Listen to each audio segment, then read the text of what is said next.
Hallelujah, praise the Lord. मैं हूँ pastor Melvin और आपका इस सप्ताह के वचन में स्वागत है। Welcome to the weekly word. So जैसे कि हमने लास्ट वीक में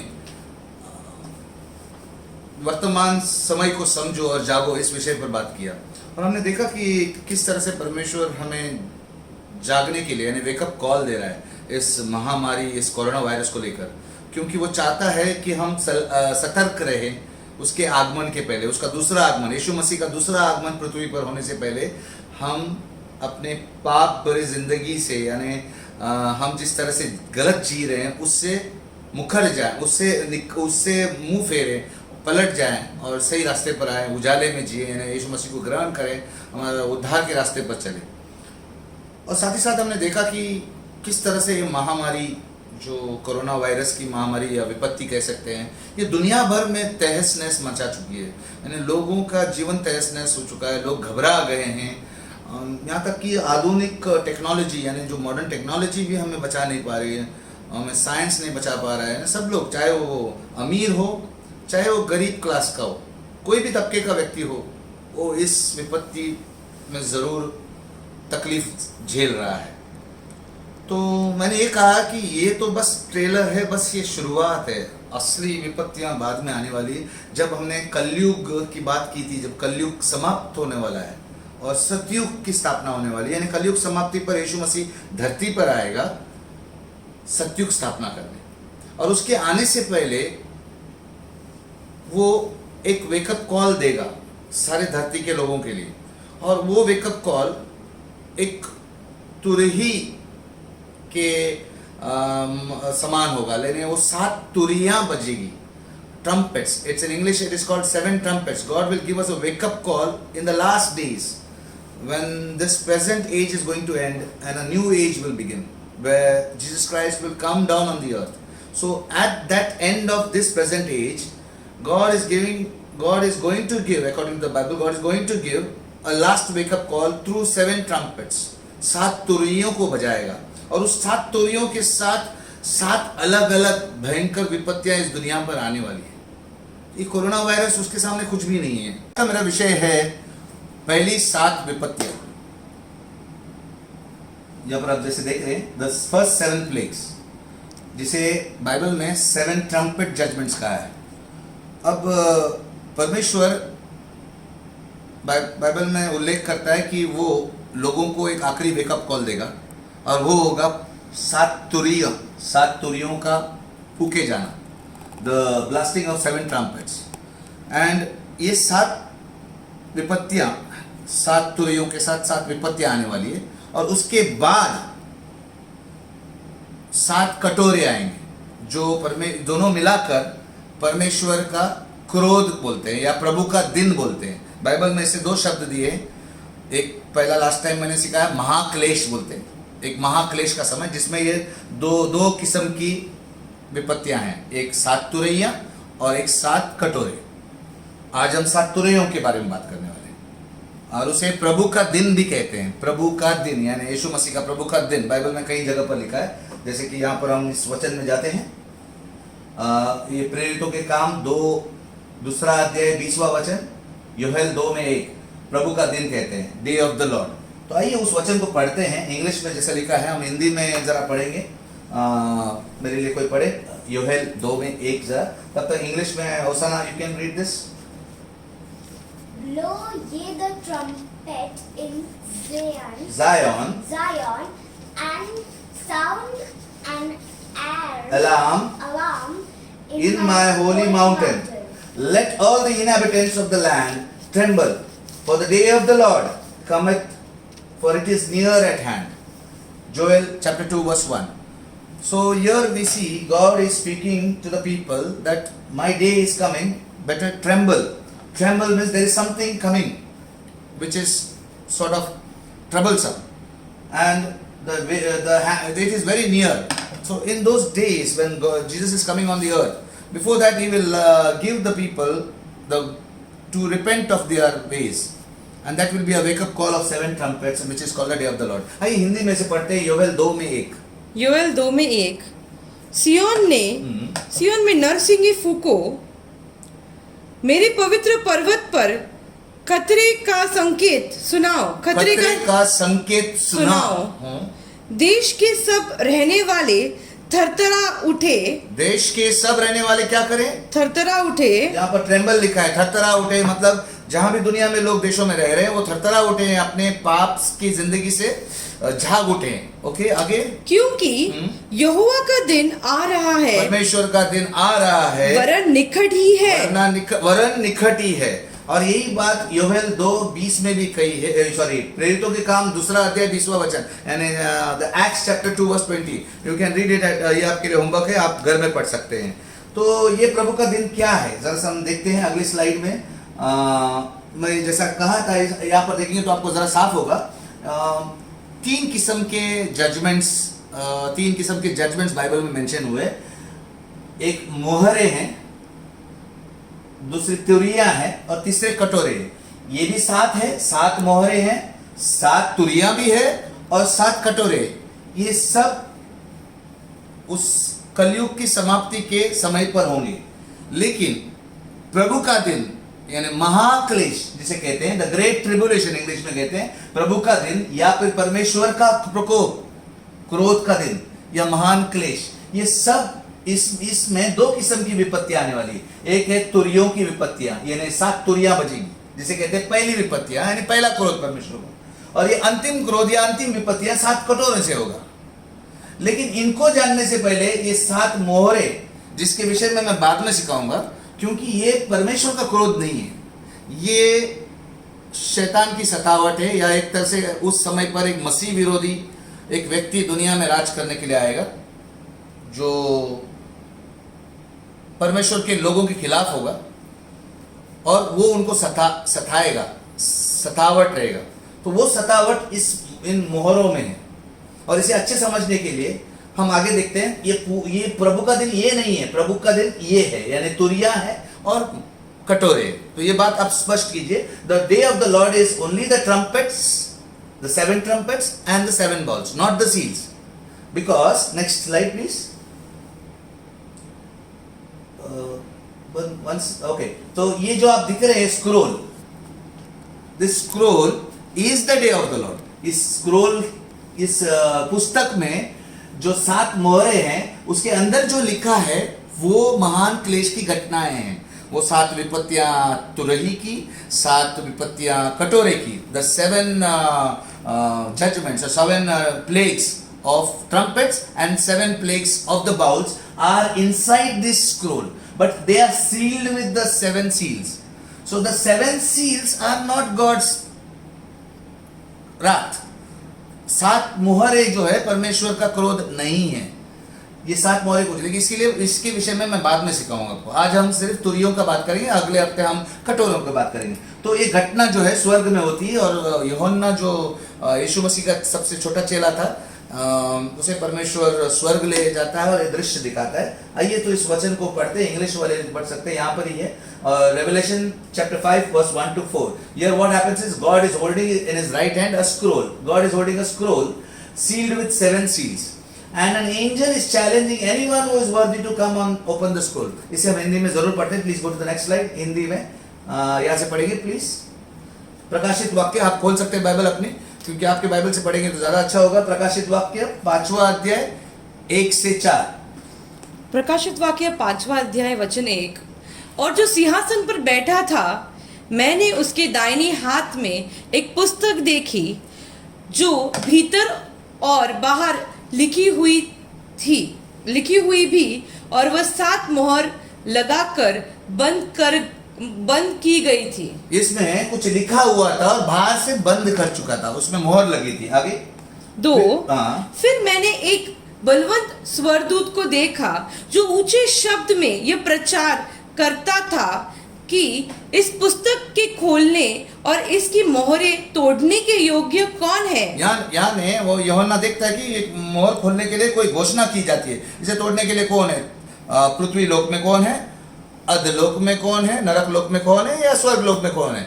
तो क्या होता है, कौन आता है। और न स्वर्ग में, न पृथ्वी पर, और न पृथ्वी के नीचे यानी अधलोक में कोई उस पुस्तक को खोलने या उस पर दृष्टि डालने के योग्य नहीं निकला।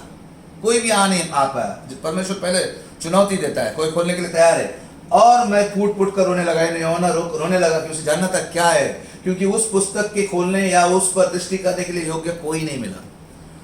यहाँ पर आगे का सीन देखते हैं, आगे का।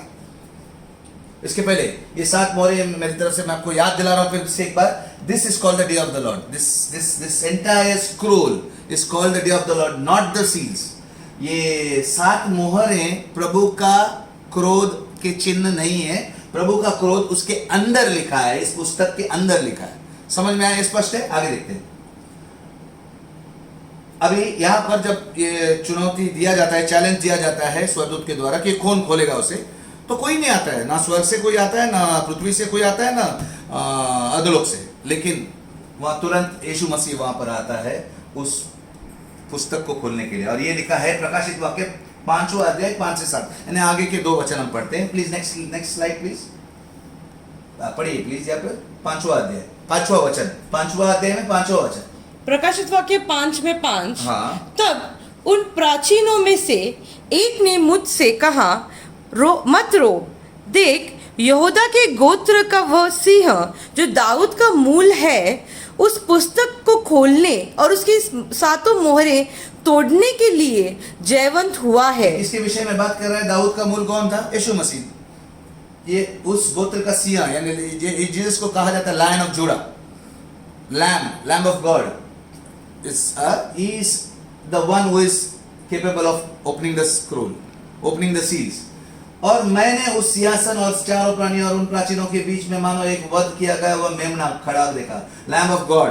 वो मेमना यीशु मसीह है। उसके 7 सिंग और 7 आंखें थी, वे परमेश्वर के 7 आत्माएं हैं जो सारी पृथ्वी पर भेजी गई है। उसने आकर उसके दाहिनी हाथ से जो सिंहासन पर बैठा था वो पुस्तक ले ली, यानी यीशु मसीह ने परमेश्वर पिता से, सिंहासन पर परमेश्वर पिता बैठा है, उसके राइट हैंड से वो पुस्तक ले ली, यानी मैं खोल सकता हूं इसे, और उसके बाद वो खोलता है। तो यस प्लीज आगे नेक्स्ट। अभी यहां पर हम 7 मोहरों की बात अभी नहीं करने वाले हैं, क्योंकि मैंने कहा ये परमेश्वर के प्रकोप का कुछ भी लेना देना नहीं है। ये शैतान की सतावट लोगों पर आए एक मोहर खोलने पर, तो वो मैं अभी नहीं सिखा रहा हूँ। अभी मैं परमेश्वर के प्रकोप के बारे में, उसके न्याय के बारे में सिखाने वाला हूँ। तो इसीलिए हम तुरही पर जाने वाला। तुरहियाँ कब खुलेगी? जब पूरे 7 मोहरें खुलने वाली है। तो उसके पहले मैं एक आपको यहाँ पर आपकी नज़र डालने के लिए गुजारिश करता हूँ। ये है परमेश्वर की क्रोध की ओर प्रगति, यानी परमेश्वर का क्रोध कैसे खुलने वाला है। उसके लिए मोहरों को 5, 6 और 7 को जानना जरूरी है। भले 1, 2, 3, 4 हम नहीं देखेंगे, 5वीं मोहर, 6वीं मोहर और 7वीं मोहर से शुरू हो जाता है।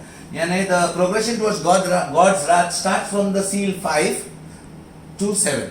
The seal 1 to 4 has nothing to do with God's wrath. So what happens? Seal 5 promise of God's wrath. मोहर 5 खुलते ही परमेश्वर के क्रोध का वादा दिया जाता है। लोगों की प्रार्थना होती है कि सतावट से हमें बचा परमेश्वर, क्या कब आएगा तू? तब ये परमेश्वर वादा करता है। हम अगले टाइम जब सीखेंगे मोहरों के बारे में, तभी मैं आपको सिखाऊंगा। मोहर 6 खुलने पर परमेश्वर के क्रोध को चित्रित करता है, यानी परमेश्वर का क्रोध भड़क उठा है, वो दर्शाया जाता है, और वो आज हम देखने वाले हैं जस्ट एक झलक के लिए। फिर एक गैप होता है परमेश्वर के क्रोध में विश्वासियों का बचाव। यहां पर मैंने कहा ना कि परमेश्वर का क्रोध किसके ऊपर आने वाला है? जो शैतानी तरीके से जीते हैं, जो दुष्ट तरीके से जीते हैं, the wicked people. So God's wrath is going to come on the wicked people, on the wicked places, on the people who do not want to accept God. जो परमेश्वर, जीवित परमेश्वर को मानना नहीं चाहते और विपरीत चल रहे हैं, उनके ऊपर एक क्रोध आने वाला है। वो विश्वासी लोगों पर नहीं आएगा, जो परमेश्वर को मानते हैं उसके ऊपर नहीं आएगा। तो इससे कैसे परमेश्वर उसका रास्ता निकालेगा? परमेश्वर यहाँ पर रास्ता निकालेगा। मोहर 6 के बाद एक गैप आता है, अंतराल, यानी एक इंटरलूड बोलते हैं, प्रोटेक्शन फ्रॉम गॉड्स राथ। उन्हें उसका को दुनिया पर पड़ने से पहले वो अपने लोगों को उठा लेगा, जिसे परमेश्वर के क्रोध, विश्वासियों का बचाव, परमेश्वर के क्रोध से विश्वासियों का बचाव, यानी वो उसे बोलते हैं आरोहण, स्वर्गारोहण बोलते हैं, हिंदी में बोलते हैं यहाँ से दुनिया से उठाया जाना। इंग्लिश में उसे रैप्चर कहते हैं। यानी क्रोध आने से पहले, परमेश्वर का प्रकोप आने से पहले, before the coming of God's wrath, the people of God, जो विश्वासी है, बिलीवर्स है, वो यहां से उठाए ले जाएंगे। और उसके विषय में हम एक अलग विशेष सप्ताह के वचन में विशेष तरह से सीखेंगे सिर्फ आरोहण के बारे में। फिलहाल हम उसके ऊपर नहीं देखेंगे, लेकिन परमेश्वर के लोगों को यहाँ भय मानने या डरने की कोई जरूरत नहीं, क्योंकि वो यहाँ से उठाए जाएंगे। ये प्रकोप, ये जागने का कॉल उनके लिए आएगा जो अभी भी पाप में जिंदगी में जी रहे हैं, जब कलयुग समाप्त होने वाला है। फिर मोहर 7 खुलने वाली है और परमेश्वर के क्रोध के आने का प्रचार किया जाएगा, यानी बोला जाएगा कि आ गया, नजदीक है, मतलब बस, यानी ओपनिंग ऑफ द मूवी परमेश्वर के क्रोध का। तो इस तरह से परमेश्वर के क्रोध की प्रगति होगी, शुरुआत होगी। कैसे ये चालू होगा, step by step. Next please. तो मैंने कहा छठा मोहर खोलते हुए 5वां, छठा, 7वां मोहर को देखना है। हम 5वें मोहर में जाने की जरूरत नहीं। छठे मोहर में हमने क्या देखा कि परमेश्वर के क्रोध को चित्रित किया गया है, दर्शित किया गया है। It is portrayed, God's wrath is portrayed. और वो कैसे, परमेश्वर कहाँ रहता है? स्वर्ग में। स्वर्ग मतलब आकाश, ऊपर। तो परमेश्वर कॉस्मिक डिस्टर्बेंस लाएगा, यानी ब्रह्मांड में अशांति, गड़बड़ाहट लाएगा। ये क्यों कर रहा है? परमेश्वर लोगों को जताना चाहता है कि मैं हूं, ये मेरा क्रोध है, ये कोई नैसर्गिक बातें नहीं, कुछ मैं कर रहा हूं, ऊपर से है। तो प्रकाशित वाक्य 6 अध्याय में 12 से 17 हम पढ़ने वाले। प्लीज ध्यान दीजिएगा, अगर आपने बाइबल नहीं खोला है तो खोलिए, अगर आपको यहाँ पढ़ना है तो यहाँ से ध्यान देके पढ़िए, आप नोट कर दीजिए। और जब उसने 6वीं मोहर खोली, उस पुस्तक की 6वीं मोहर, 5 खुल चुकी है, 6वीं मोहर खुल रही है न, तो मैंने देखा कि एक बड़ा भूकंप हुआ। पढ़िए। और सूर्य खंबल के नाई काला, और पूरा चंद्रमा लहू सा हो गया। यानी सोलर एक्लिप्स और लूनार एक्लिप्स जिसे बोलते हैं ना, ग्रहण, सूर्य ग्रहण और चंद्रमा ग्रहण। चंद्रमा ग्रहण में लाल हो जाता है चंद्रमा, और सूर्य ग्रहण में काला हो जाता है। तो इस तरह से काला होगा, और दोनों एक साथ होगा। हम एक अलग अलग देखते, लेकिन दोनों एक साथ होगा। और आकाश के तारे पृथ्वी पर ऐसे गिर पड़े जैसे बड़ी आंधी से हिलकर अंजीर के पेड़ में से कच्चे फल झड़ते हैं। एक दो तारे नहीं गिरेंगे, बहुत सारे गिरेंगे, जैसे झाड़ को हिलाया। और इसमें जरूर दिखाई पड़ेगा, यानी ये जानने के लिए परमेश्वर कर रहा है, लोग जान पाए कि मैं हूं, मेरे परमेश्वर है, ये कर रहा है। आगे। और 14, और आकाश ऐसा सरक गया जैसे पत्र लपेटने से सरक जाता है। यानी परमेश्वर कह रहा है कि जैसे स्क्रॉल होता है ना, ऐसा स्क्रॉल करते हैं हम, ऐसा करते हैं, यानी ऐसा सरक जाता, वो प्लेन नहीं दिखेगा, वो सरका हुआ दिखेगा, यानी लपेटा हुआ दिखेगा। और हर एक पहाड़ और टापू अपने अपने स्थान से टल जाएगा, यानी सरक जाएगा, यानी हिल जाएगा। टापू तो समझते हैं आप, समुद्र के बीच में, हम मुंबई भी एक टापू ही है, तो ऐसे बहुत सारे टापू हिल जाएंगे, पानी पे बहते हुए जाएंगे, सरक जाएंगे। पहाड़ खिसक जाएंगे, जगह पर नहीं दिखेंगे, हिल जाएंगे। धरती हिलती है, पहाड़ भी हिलेंगे। तो सोचिए, परमेश्वर बड़ा भयंकर एक सीन बता रहा है कि तैयार हो जाओ भाई, जो भी अभी तैयार हो जाओ, नहीं तो क्रोध आने वाला है। और इसके बीच में मैंने कहा ना कि परमेश्वर अपने लोगों को उठा लिया है। 6वीं मोहर और 7वीं मोहर के बीच में परमेश्वर के लोगों को उठा लिया। अभी सिर्फ दुष्ट लोग हैं, अब उनको मौका है, ये 7 तुरैया में वो अपना रास्ता बदलते हैं, मन फिराते हैं, ये देखने के लिए वो पहला 7 विपत्तियां ला रहा है।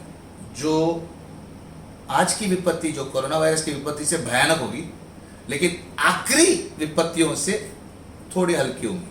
आखिरी तो भयानक है। तो ये 7 विपत्तियां क्या है, हम देखने से पहले ये और एक तरह आगे पढ़ते हैं। 15 पढ़ते हैं। 15, और पृथ्वी के राजा और प्रधान और सरदार और धनवान और सामर्थी लोग और हर एक दास और हर एक स्वतंत्र पहाड़ों की गुफाओं में और चट्टानों में जा छिपे। यानी हर किस्म का लोग छुपने लगे, चट्टानों में छुपने लगे। इसके ऊपर हम बाद में मैं आपको प्रकाशन दूंगा, लेकिन फिलहाल मतलब लोग छुपने की कोशिश में है। और 16, और पहाड़ों और चट्टानों से कहने लगे कि हम पर गिर पड़ो और हमें उनके मुंह में से जो सिंहासन पर बैठा है और मेमने के प्रकोप से छिपा लो। यानी वो जानते हैं कि परमेश्वर कर रहा है, तब तक लोगों को सुसमाचार, सब तक सुसमाचार पहुंच गया होगा कि एक दिन ऐसा, जैसे मैं अभी आपको बता रहा हूं, और यहाँ पर पहली बार सुनने वाले भी लोग होंगे कि प्रभु परमेश्वर जो है उसका प्रकोप देखेगा, यीशु का प्रभु का दिन भी रहेगा, ये महाक्लेश का समय रहेगा, और ये उन लोगों पे रहेगा जो प्रभु को स्वीकारे नहीं है। तो वो लोगों को मालूम होगा, फिर भी वो उससे भागेंगे, वो जानते कि वो आने वाला है। वो जानते उसको, लेकिन वो ऐसा बोलेंगे कि मुझे छुपा लो, मतलब वो ऐसे कुछ जगह पर जा रहे हैं जहां पर छुपने के लिए, ताकि परमेश्वर का क्रोध से बच सके, लेकिन वो मन नहीं फिरा रहे। आप ये बात को ध्यान दे रहे, परमेश्वर प्रकट कर रहा है यहाँ पर। और 17, क्योंकि उनके प्रकोप का भयानक दिन आ पहुंचा और कौन सामना कर सकता है। वो जानते हैं कि कोई सामना नहीं कर सकेगा। जब परमेश्वर प्रकोप कर दे रहा है, उसका क्रोध आ गया है, तो हम बच नहीं सकेंगे, इसलिए वो छुपने के लिए भाग रहे हैं, लेकिन मन नहीं फिरा रहे।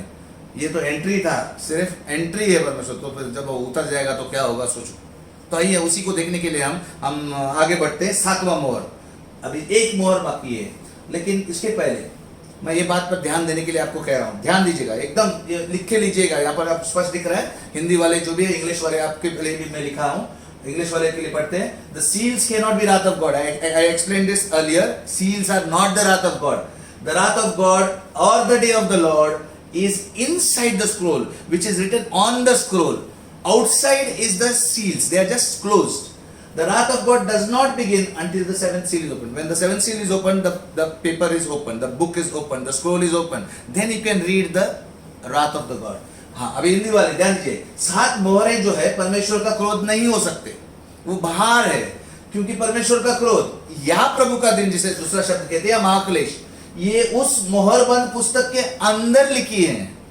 तो बाहर जो है वो मोहरें हैं, वो क्लेश नहीं है, क्लेश की विपत्तियां की घटना अंदर लिखी है। सो जब तक ये 7वीं मोहर नहीं खुल जाती, तब तक परमेश्वर का क्रोध शुरू नहीं हो सकता।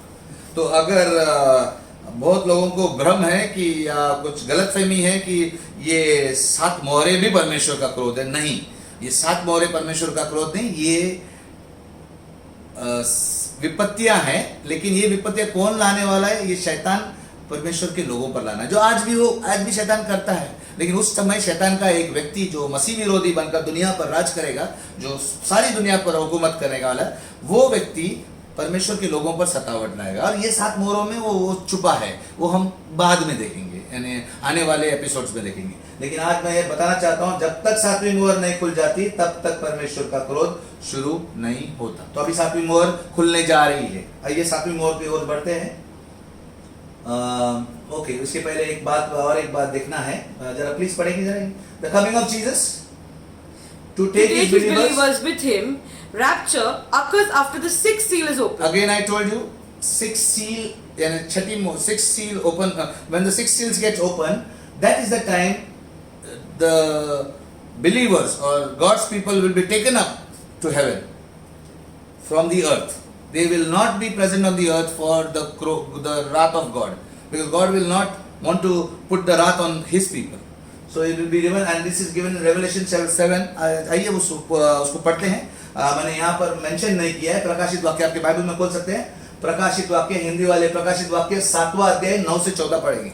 7वां अध्याय 9 से 14 जरा पढ़ेंगे। 7वां अध्याय प्रकाशित वाक्य 7 में 9। या इसके पश्चात मैंने दृष्टि की और देखो, प्रत्येक जाति, समस्त कुल, लोग और भाषा में से लोगों की एक विशाल भीड़, जिसे कोई गिन नहीं सकता था, श्वेत वस्त्र पहने तथा हाथों में खजूर की डाली लिए सिंहासन। एक ये कौन सा अध्याय पढ़ रहे हैं आप?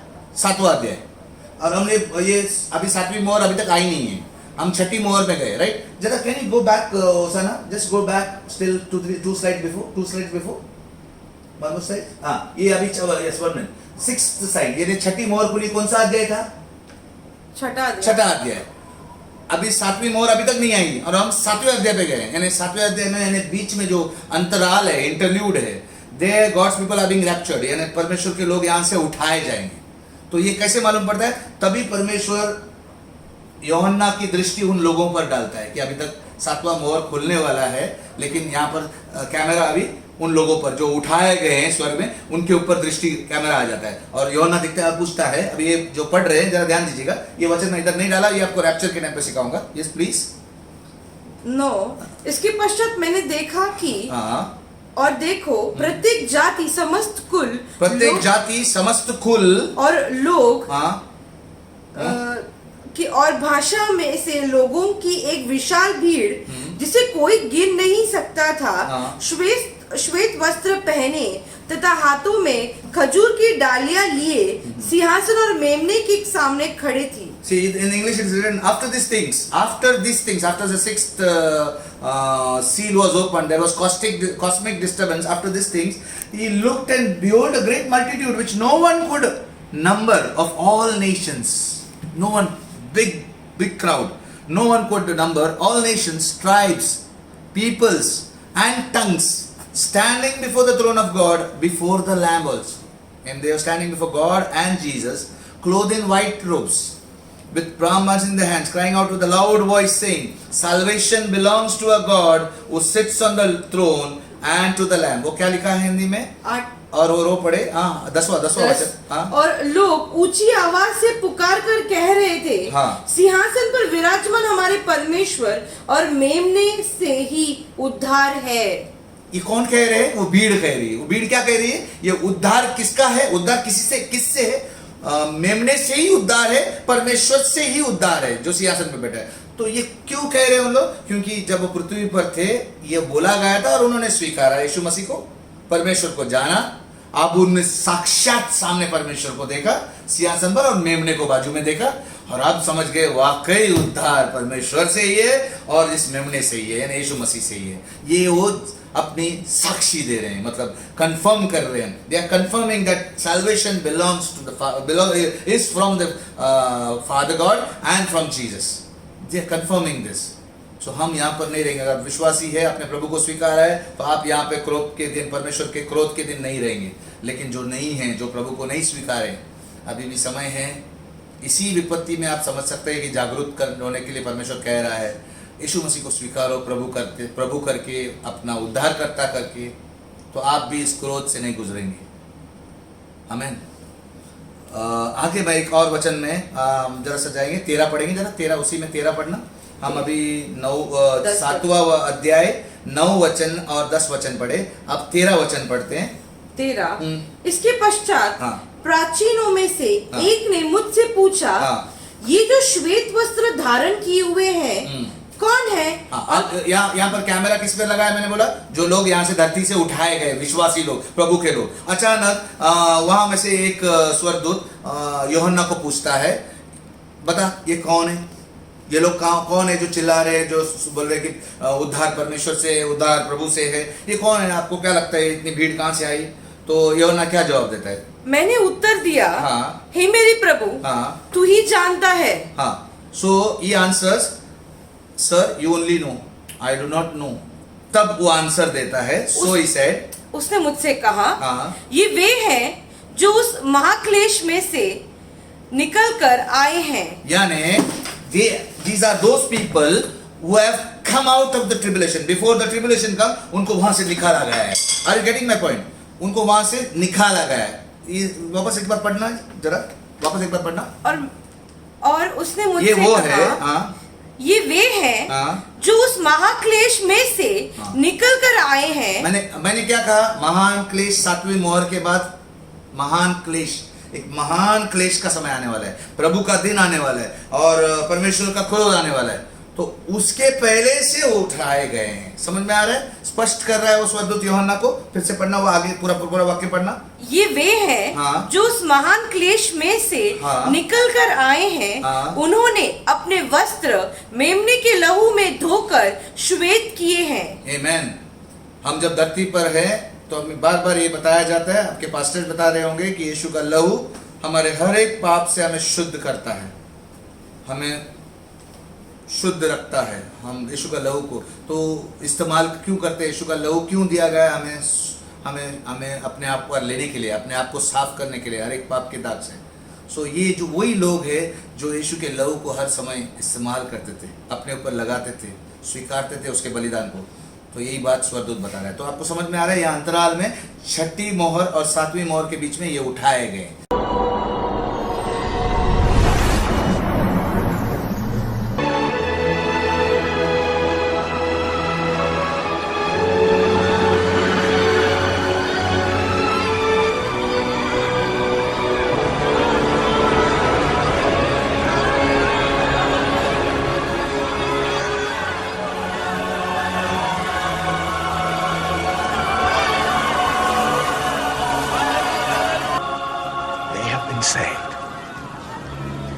These are the people who have been through a great trial.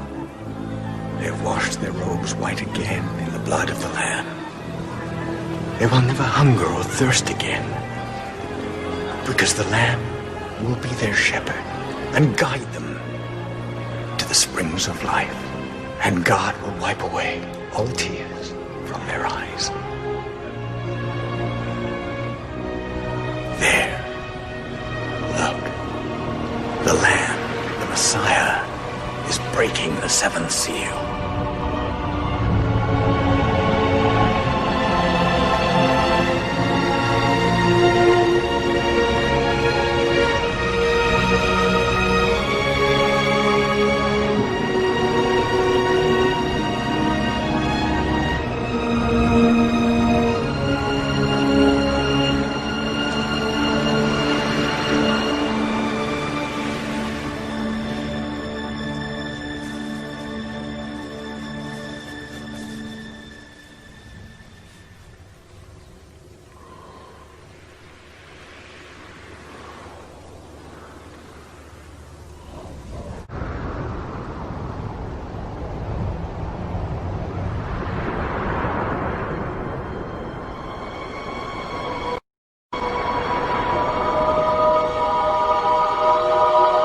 Slide पर हम थे और ये हमने देखा अभी प्रकाशित वाक्य 7 में 9 से 14 Revelation chapter 7 verse 9 to 14 we just saw that there will be a rapture. हमने देखा कि आरोहण होने वाला ये यीशु मसीह अपने लोगों को लेके जाएगा। जो यीशु मसीह, हम बार बार बात करें कि यीशु मसीह का आना है, दूसरा आगमन है। पहला बार जब वो आया तो बच्चा बनकर आया था, लेकिन इस बार वो राजाओं का राजा, प्रभुओं का प्रभु बनकर आने वाला है, जो हमने लास्ट गए हफ्ते के टीचिंग में देखा। तो इसके बारे में जस्ट आपको एक पॉइंट यहाँ पर बताना चाहता हूँ। असली इसके बारे में डिटेल्स हम अगले एपिसोड में देखेंगे, लेकिन वो जो चीज मैं बताना चाहता हूँ, there are two parts in the second coming. The coming of Jesus, second coming of Jesus has two parts, one on the clouds to take the saints यानी people of God, the believers, other on the earth to come with saints. यहाँ बराबर से हिंदी वाले जरा ध्यान से देना, यीशु के दूसरे आगमन में दो भाग है। पहला भाग जो है वो बादलों पर आएगा, विश्वासियों को धरती से ले जाएगा, जो हमने अभी भी पढ़ा, वो यूहन्ना को ऊपर स्वर्ग में दिखे लोग। तो यीशु मसीह बादलों पर आएगा, धरती पर से विश्वासियों को ले जाएगा, जिसे आरोहण कहते हैं या स्वर्गारोहण कहते हैं या इंग्लिश में रैप्चर कहते हैं, और वो विश्वासियों को ले जाएगा। ये पहला भाग। दूसरा भाग, वो बादलों पर नहीं रुकेगा, वो धरती पर लैंड करेगा, एकदम धरती पर आएगा, और उसके उस समय पर, धरती पर आने के समय, वो विश्वासियों को जो ले गया है ना, उसके पीछे लाएगा सेना बनकर। यस, हम उसके ऊपर स्वर्ग में जाने के बाद हमें मुकुट दिए जाएंगे, और हमारा एक विशेष न्याय होता है विश्वासियों का। वो होने के बाद हम उसके साथ ही यहाँ पर धरती पर आने वाले हैं। परमेश्वर का राज्य सतयुग यहाँ जब स्थापित होगा तो हम उसके साथ उसके मंत्री रहेंगे। वो हमारा प्रधानमंत्री यानी राष्ट्र क्या बोलते हैं वो, हम उसके नीचे काम करने वाले मंत्री रहेंगे। एक गवर्नमेंट स्थापित करेगा वो। तो ये दो भाग है, वो हम देखेंगे जब हम आरोहण के बारे में पढ़ रहे हैं, और परमेश्वर के दूसरे आगमन के बारे में जब सिखाऊंगा उस समय पर देखते हैं। और तीसरा पॉइंट दिखाना चाहता हूं, परमेश्वर का क्रोध जो प्रभु का दिन है, यह प्रकाशित वाक्य 6:17 में केवल लोगों द्वारा बोला गया है। ये हम अभी देखने वाले हैं। 6:17 just go behind, just go behind, एक स्लाइड बिहाइंड। ये हमने अभी पढ़ा, इसमें 17 वचन में क्या लिखा है? क्योंकि उनके जो लोग छुप रहे थे, पहाड़ों में छुप रहे थे, वो देख रहे थे ऊपर गड़बड़ी मच रही है, ऐसा सब हो रहा है, क्योंकि उनके प्रकोप का भयानक दिन आ पहुंचा। ये वो छुपने वाले लोग, जो दुष्ट लोग जो छुप रहे डर के मारे, वो बोल रहे हैं कि प्रभु का दिन आ गया। मतलब वो जानते हैं कि परमेश्वर के क्रोध का दिन आ गया, कयामत का दिन आ गया है, अब कौन सामना करेगा। ये प्रचार हो रहा है, सिर्फ बोला गया, आया नहीं अंदर। आ गया मतलब खाली एंट्री ऊपर खाली होगी, धरती पर अभी तक आया नहीं। ऊपर परमेश्वर आने का एक ओपनिंग सीन बन रहा है। समझ में आ रहा है आपको? Yes, come back again, come back again. Next slide, next slide. Okay, ये हमने देखा अभी, अब नेक्स्ट स्लाइड पे जाएंगे। या तो हमने छठा मोहर देखा, हमने आरोहण देखा, उसके बाद इंटरलूड में, उसके बाद आता है सातवीं मोहर। अब हम 7वीं मोहर पे आए, वो आता है प्रकाशित वाक्य, कौन सा अध्याय? 8वां अध्याय। Revelation chapter 8। मैंने कहा छठा मोहर किधर था? 6th seal was in Revelation chapter 6। और ये आरोहण यानी प्रभु के लोगों को उठाया जाना, rapture, it is in revelation chapter 7। और अभी 7वीं मोहर किधर आते हैं? Revelation chapter 8। तो बराबर मैच हो रहा है रेवलेशन चैप्टर 8 में। आइए पढ़ते 1 to 6 हिंदी में प्लीज पढ़ेंगे। और प्रकाशित वाक्य 8वां अध्याय पहला वचन। और जब उसने 7वीं मोहर खोली तो स्वर्ग में आधे घंटे तक सन्नाटा छा गया। यानी ये क्या कह रहा है? जैसे बाइबल कहता है परमेश्वर के लिए एक दिन 1000 वर्ष के बराबर है। तो ये आधे घंटा मतलब एक इस तरह से यूहन्ना समझ रहा है, क्योंकि यूहन्ना धरती पर से आया, स्वर्ग में सा घंटे का समय नहीं, वो अनंत काल है।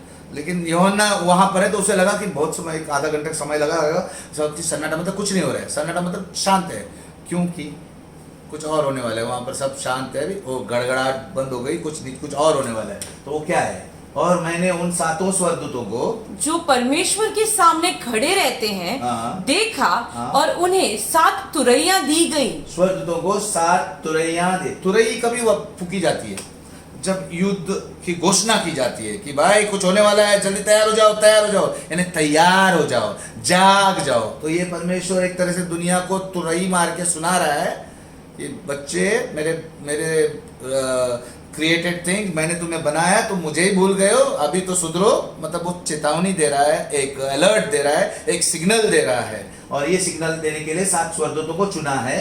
आगे 3। फिर एक और स्वर्गदूत सोने के धूमदान लिए हुए आया और वेदी के निकट खड़ा हुआ, और उसको बहुत धूप दिया गया कि सब पवित्र लोगों की प्रार्थनाओं के साथ उस सोनेरी वेदी पर जो सिंहासन के सामने है चढ़ाए। 4। और उस धूप का धुआं पवित्र लोगों की प्रार्थनाओं सहित स्वर्गदूतों के हाथ से परमेश्वर के सामने पहुंच गया। और 5। और स्वर्गदूत ने धूपदान लेकर उसमें वेदी की आग भरी और पृथ्वी पर डाल दी। हालेलुया। और यहाँ पर एक और स्वर्गदूत सोने का, तो एक स्वर्गदूत ने उठाया और वो आग को, वो जैसा हम धूमदान में आग रहते, कोयले रहते हो गए, वो सब उसने पृथ्वी पर डाल दिया। ऐसा यूहन्ना देखता है। आगे क्या हो गया? और गर्जन और शब्द और बिजलियां और भूकंप, बुइंडोल मतलब भूकंप होने लगा। 6। और वे 7 स्वर्गदूतों जिनके पास 7 तुरैयां थी फूकने को तैयार हुए। सभी फूकने को तैयार हुए। और नीचे क्या हुआ? नीचे बड़े भूकंप हुए, बिजलियां गिरी और गर्जन हुआ। मैं बोला ना, परमेश्वर आने के पहले, जैसे मूवी में बताता है, कोई एक बड़ा हीरो आने के पहले कुछ सीन क्रिएट करते हैं, वैसे परमेश्वर भी बोल रहा है मेरी एंट्री होने वाली है, अभी तैयार हो जाओ। समझ में आ रहा है आपको? परमेश्वर जब भी करता है ये स्पष्ट दिखाई देता है उसके कार्य में। हम ही हैं जो जानते हैं फिर भी हम नहीं करते। जैसे वो लोग चुपने जा रहे हैं, वो जानते हैं कि परमेश्वर का दिन है, वो जानते हैं कि उसका सामना कौन करेगा, सब जानते हैं, मन नहीं फिरा रहे हैं। और हम भी ऐसे ही हैं कि नहीं?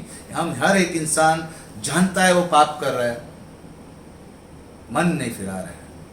तो अगर आपको ये बात समझ में आ रही, आज समय है अपने बुरे कामों से, अपने गलत रास्तों से फिर जाओ, मन फिराओ, परमेश्वर के उजाले में आओ, यीशु मसीह को ग्रहण करो, उसके वचन को सीखो, उसके वचन के अनुसार चलो। तो आइए हम आगे बढ़ते हैं।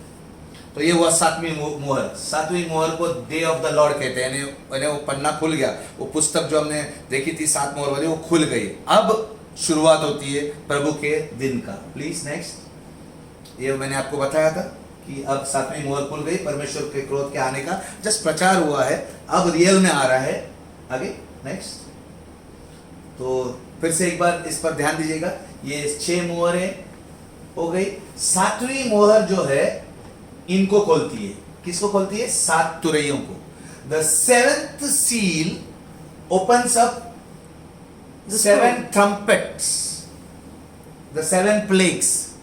Okay, and when the 7th trumpet is blown, ये 7वीं तुरई जब बजाई जाएगी, फूकी जाएगी, तो 7 कटोरे खुलेंगे, यानी इसका शुरुआत होगा। 7वीं मोहर पे किसकी शुरुआत होती है? 7 तुरैयों की। सातवें तुरई पे कौन सी शुरुआत होती है? 7 कटोरों की। सो दिस इज हाउ परमेश्वर काम करने वाला है। तो आइए हम अभी आज पहली 7 विपत्तियों को देखने वाले, क्योंकि अंतिम 7 विपत्तियां जो है बहुत भयानक है, रोंगटे खड़े हो जाएंगे आप सुनेंगे तो। वो अगले हफ्ते हम देखने वाले। इस हफ्ते हम पहली 7 विपत्तियों को देखेंगे। इस हर तुरैये के साथ हर एक कुछ होने वाला है। तो याद रखिए 7 मोहरे हैं, 7 तुरैया हैं, 7 कटोरे हैं। इंग्लिश में 7 there are 7 seals on the scroll, inside are 7 trumpets and 7 bowls. Are you getting my point? Let's go to the great tribulation. पहली 7 विपत्तियां आइए ओपन। ओके, सो ये 7 तुरैया हैं। मैंने जस्ट समझने के लिए ऐसा किया है। अलग अलग 7 तुरैयों में क्या क्या घटनाएं होने वाली वो हम सीखने वाले। लेकिन अभी मैं जो बताने जा रहा हूं, ये पहली जो 4 तुरैया हैं, the 4 trumpets that will be blown, ये 4 तुरैया पृथ्वी के दुष्ट स्थानों पर विपत्तियां आएगी। जब ये 4 तुरैया फूकी जाएगी, ये दुष्ट स्थानों पर, विकेड प्लेसेस पे। अब सब लोग जानते हैं कि दुष्ट जगह क्या होती है, जहां पर पाप ज्यादा होता है, और जब भयंकर काम होते हैं, जब परमेश्वर का भय ही नहीं है, मूर्ति पूजा है, जादू टोना है, ऐसी जगहों पर परमेश्वर वहां पर ये 4 विपत्तियों को डालेगा। बाकी की 2 तुरैया यानी when the other 2 trumpets, 5th और 6th जब फूकी जाएगी, तो ये दुष्ट लोगों पर होगी। ये वो क्लियरली दिखेगा।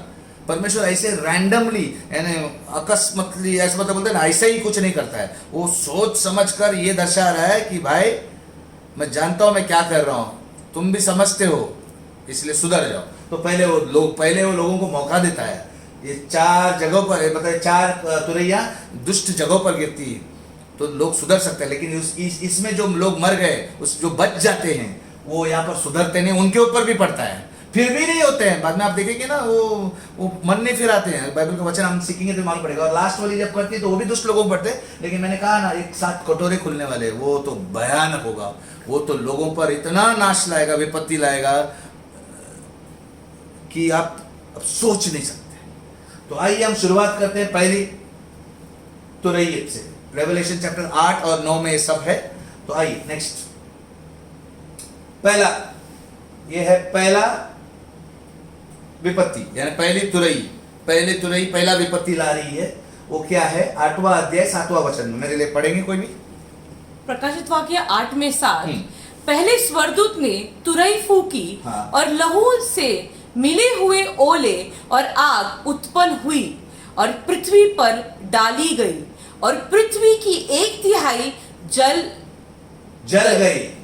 पृथ्वी की 1/3, ये पृथ्वी पर 1/3 जगह पर, जो 33% पृथ्वी पर अलग अलग जगह पर जहां पर दुष्ट काम हो, वहां जगह पर ये क्या पड़ेंगे? लहू से मिले हुए ओले। यहाँ पर लहू का जो वर्णन दिया है, ओले गिरते हैं, ओले के साथ लहू भी गिर रहा है। एक तरह से बड़े स्कॉलर्स लोग जो कहते हैं, वो कहते हैं ये परमेश्वर की दया है कि वो कटोरे जैसा भयंकर कुछ नहीं कर रहा है। यहाँ पर लोगों को मौका भी दे रहा है मन फिराने का, यानी थोड़ा हल्का क्रोध दिखा रहा है। लेकिन ये पहला स्टेज है, हल्का है। नॉर्मली बाइबल में आप जब खोल के देखेंगे, जब परमेश्वर का क्रोध आता था, लोग जब पाप में रहते थे, तो 2/3 लोग नष्ट होते थे, 2/3, और 1/3 को बचाता था वो सुधरने के लिए। मतलब आप एक तरह से अगर गिनती समझते हो, 66%, 67% लोग मारे जाते थे जब परमेश्वर का क्रोध आता था। 1/3 यानी 33% बच जाता है। लेकिन यहाँ पर वो 1/3 को ही क्रोध दिखाता है, बाकी 2/3 को बोलते हैं अभी भी सुधर जाओ। समझ में आ रहा है? तो ये मर्सी को दर्शाता है, दया को दर्शाता है। तो ये ओले गिरते हैं और आग उत्पन्न हुई और पृथ्वी पर डाली गई। जब पृथ्वी पर आग गिरेगी तो कहां पर है? पेड़ों पर गिरी, और 1/3 जल, पेड़ों की 1/3 जल गई, पृथ्वी की 1/3 जल गई, और सब हरी घास भी जल गई। यानी जितने भी फसल थे, जो भी फसल की जगह होती है, खाने पीने की चीजें उगती है, उन पर जब सोचो, जो पेड़ होते हैं, पौधे होते हैं, सबको जलाया गया। यानी सोचो कितना अकाल पड़ेगा, खाने पीने का भाव कितना, खाने पीने की कमी कितनी होगी। सोचो, पहले ही आज हालात खराब है, तो उन दिनों में क्या होगा? 1/3 दुनिया का खेतों में आग लग जाएगी, तो अनाज कहाँ से आएगा? अनाज के दाम किस तरह से बढ़ेंगे? लोगों पर दुष्ट लोगों को ये संकेत है कि भाई सुधरो, पहला तुरई। और क्या होता है नेक्स्ट नेक्स्ट, यहाँ पर देखा कि ओले गिरे, आग के साथ गिरे, ओले आग के साथ गिरे और लहू के साथ गिरे। समझ में आ रहा है? ओले आग के साथ और लहू के साथ गिरे, और 1/3 पेड़ जले, 1/3 घास जली, मतलब जो भी अनाज के थे, इसे पृथ्वी पर गिरी। Okay next.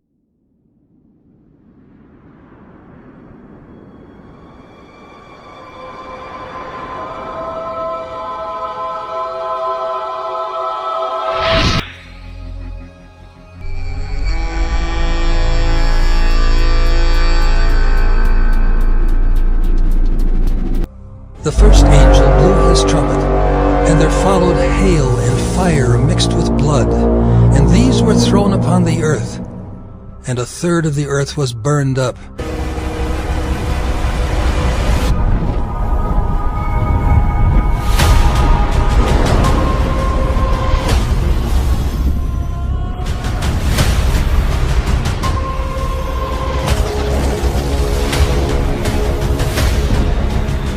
What the hell was that? You see that? Kid, of course I can.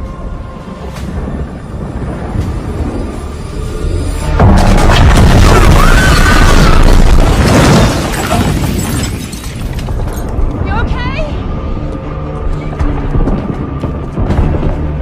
What the hell was that?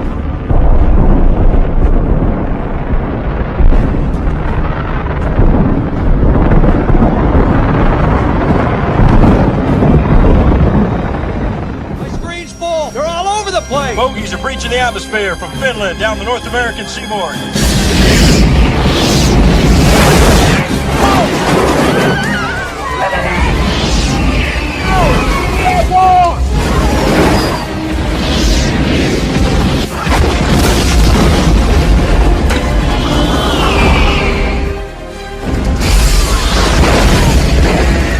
And 1/3 of the trees were burned up, and all green grass was burned up.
तो ये थी पहली तुरई।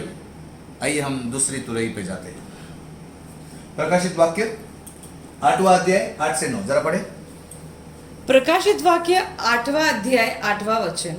दूसरे स्वर्गदूत ने तुरी फूकी तो मानो आग सा जलता हुआ एक बड़ा पहाड़ समुद्र में डाला गया, और समुद्र का 1/3 लहू हो गया, समुद्र का 1/3 प्राणी मर गया, और 1/3 जहाज नष्ट हो गए।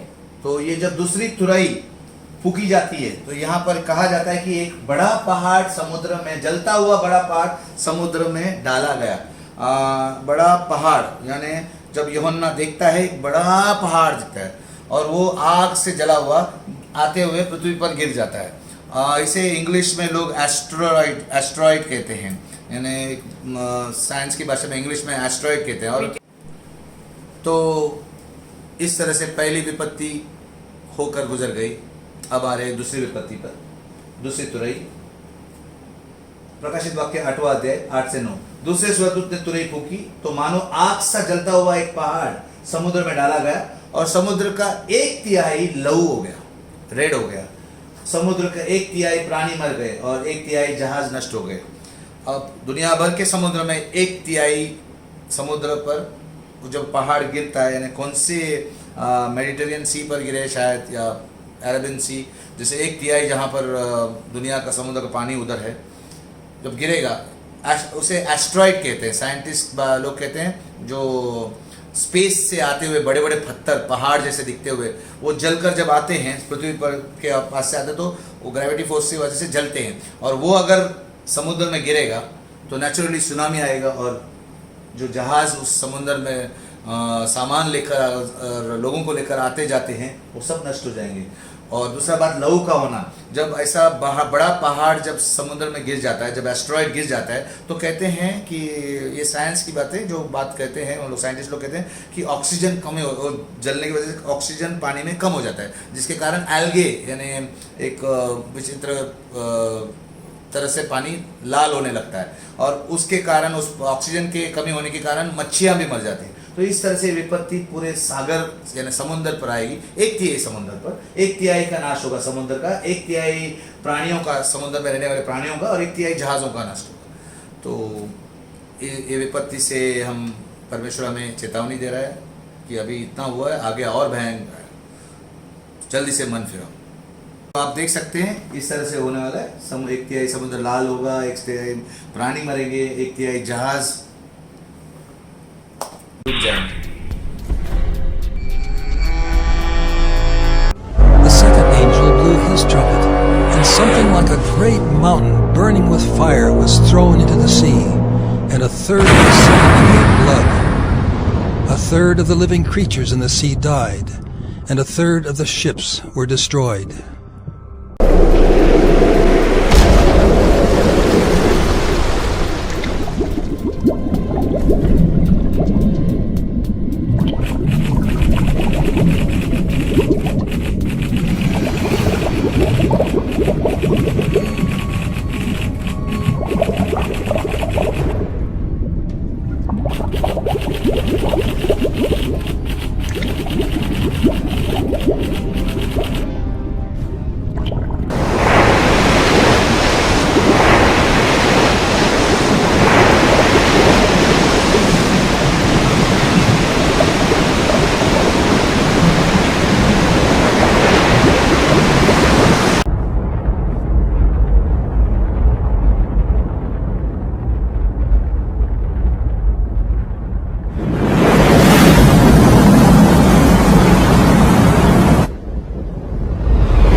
आइए हम तीसरे तुरई को देखते हैं, तीसरी विपत्ति जो आने वाली है, और वो है प्रकाशित वाक्य 8वां अध्याय 10 से 11।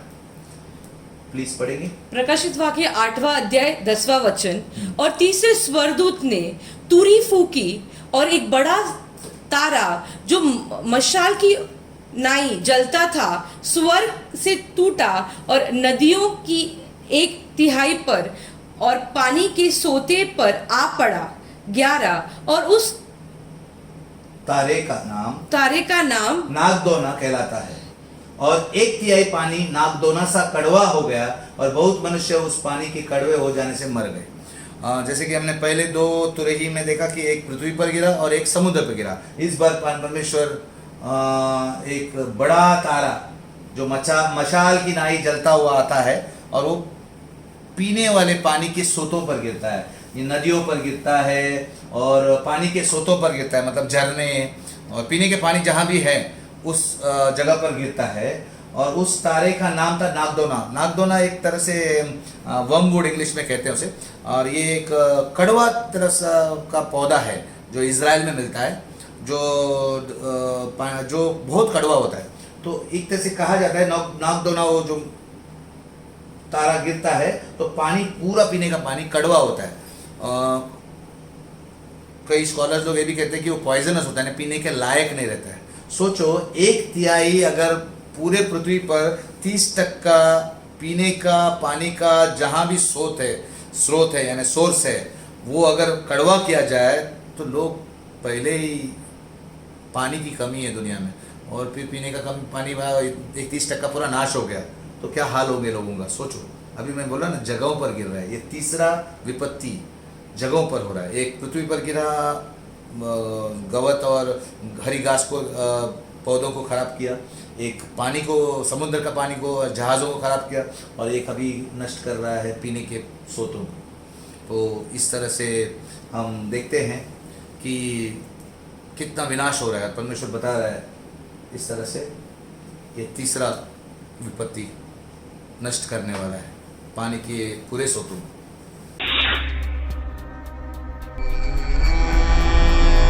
Third angel blew his trumpet, and a great star fell from heaven, blazing like a torch, and it fell on 1/3 of the rivers and on the springs of water.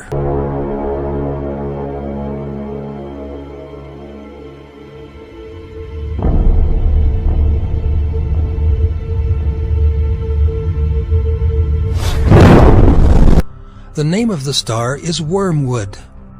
1/3 of the waters became wormwood, and many people died from the water because it had been made bitter.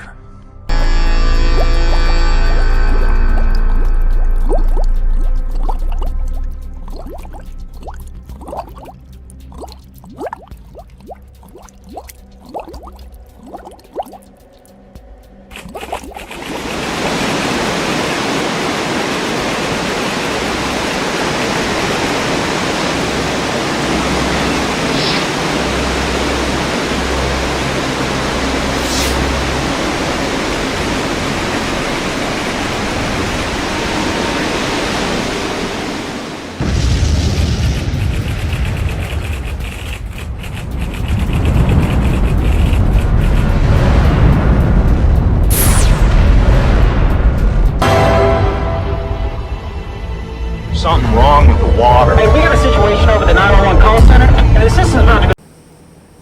ये हुआ तीसरा। अब हम जाते हैं चौथा, देखेंगे चौथी तुरई क्या लेके आती है। तो चौथी तुरई, अब चौथी तुरई प्रकाशित वाक्य 8वां अध्याय में हम 12 से 13 पढ़ते हैं। 12 चौथे स्वरदूत ने तुरी फूकी और सूर्य का 1/3 और चांद का 1/3 और तारों का 1/3 पर विपत्ति आई। यहाँ तक कि उनका 1/3 अंग अंधेरा हो गया और दिन का 1/3 में उजाला ना रहा, और वैसे ही रात में भी।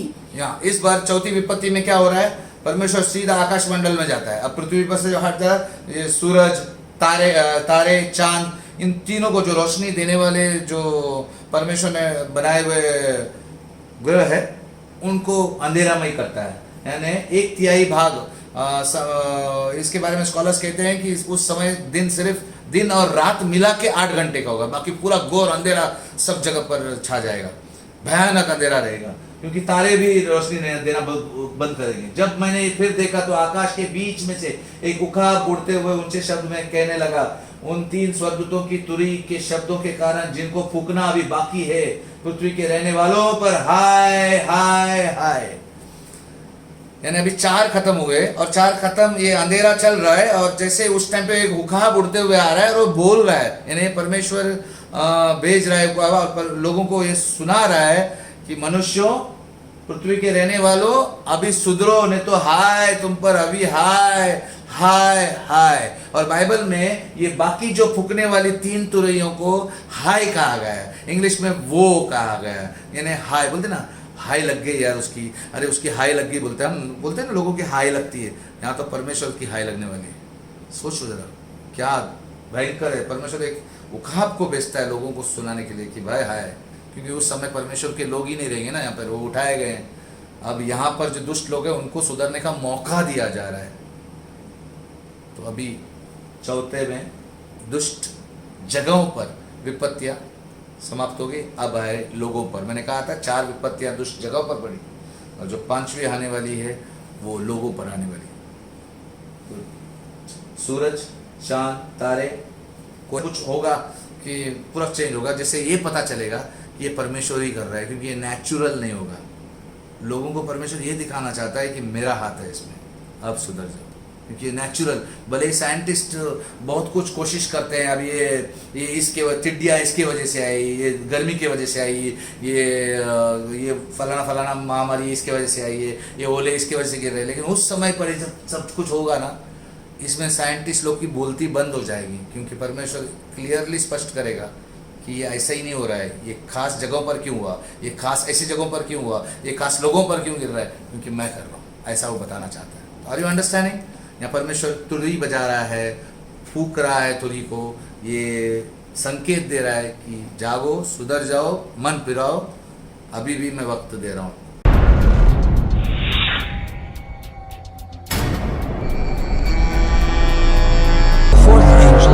His trumpet, and 1/3 of the sun was struck, and 1/3 of the moon, and 1/3 of the stars, so that 1/3 of their light might be darkened, and 1/3 of the day might be kept from shining, and likewise 1/3 of the night.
Then I looked, and I heard an eagle crying with a loud voice as it flew directly overhead. Woe! Woe! Woe to those who dwell on the earth! At the blast of the other trumpets that the 3 angels are about to blow!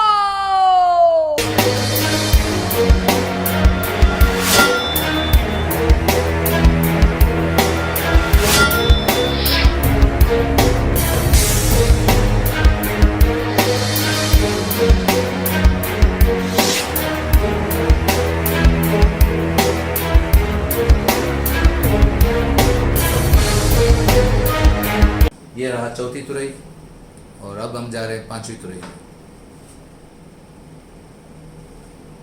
प्रकाशित वाक्य, मैंने कहा 5वीं, 6ठी और 7वीं तुरई को Bible में हाय कहा गया है। इन 3 तुरैयों को हाय यानी श्राप कहा गया है, श्राप। तो आइए हम 5वीं तुरई पर जाते हैं। ये प्रकाशित वाक्य 9वां अध्याय 1 से 3 में आपको पढ़ने को मिलेगा। आइए पढ़ दें।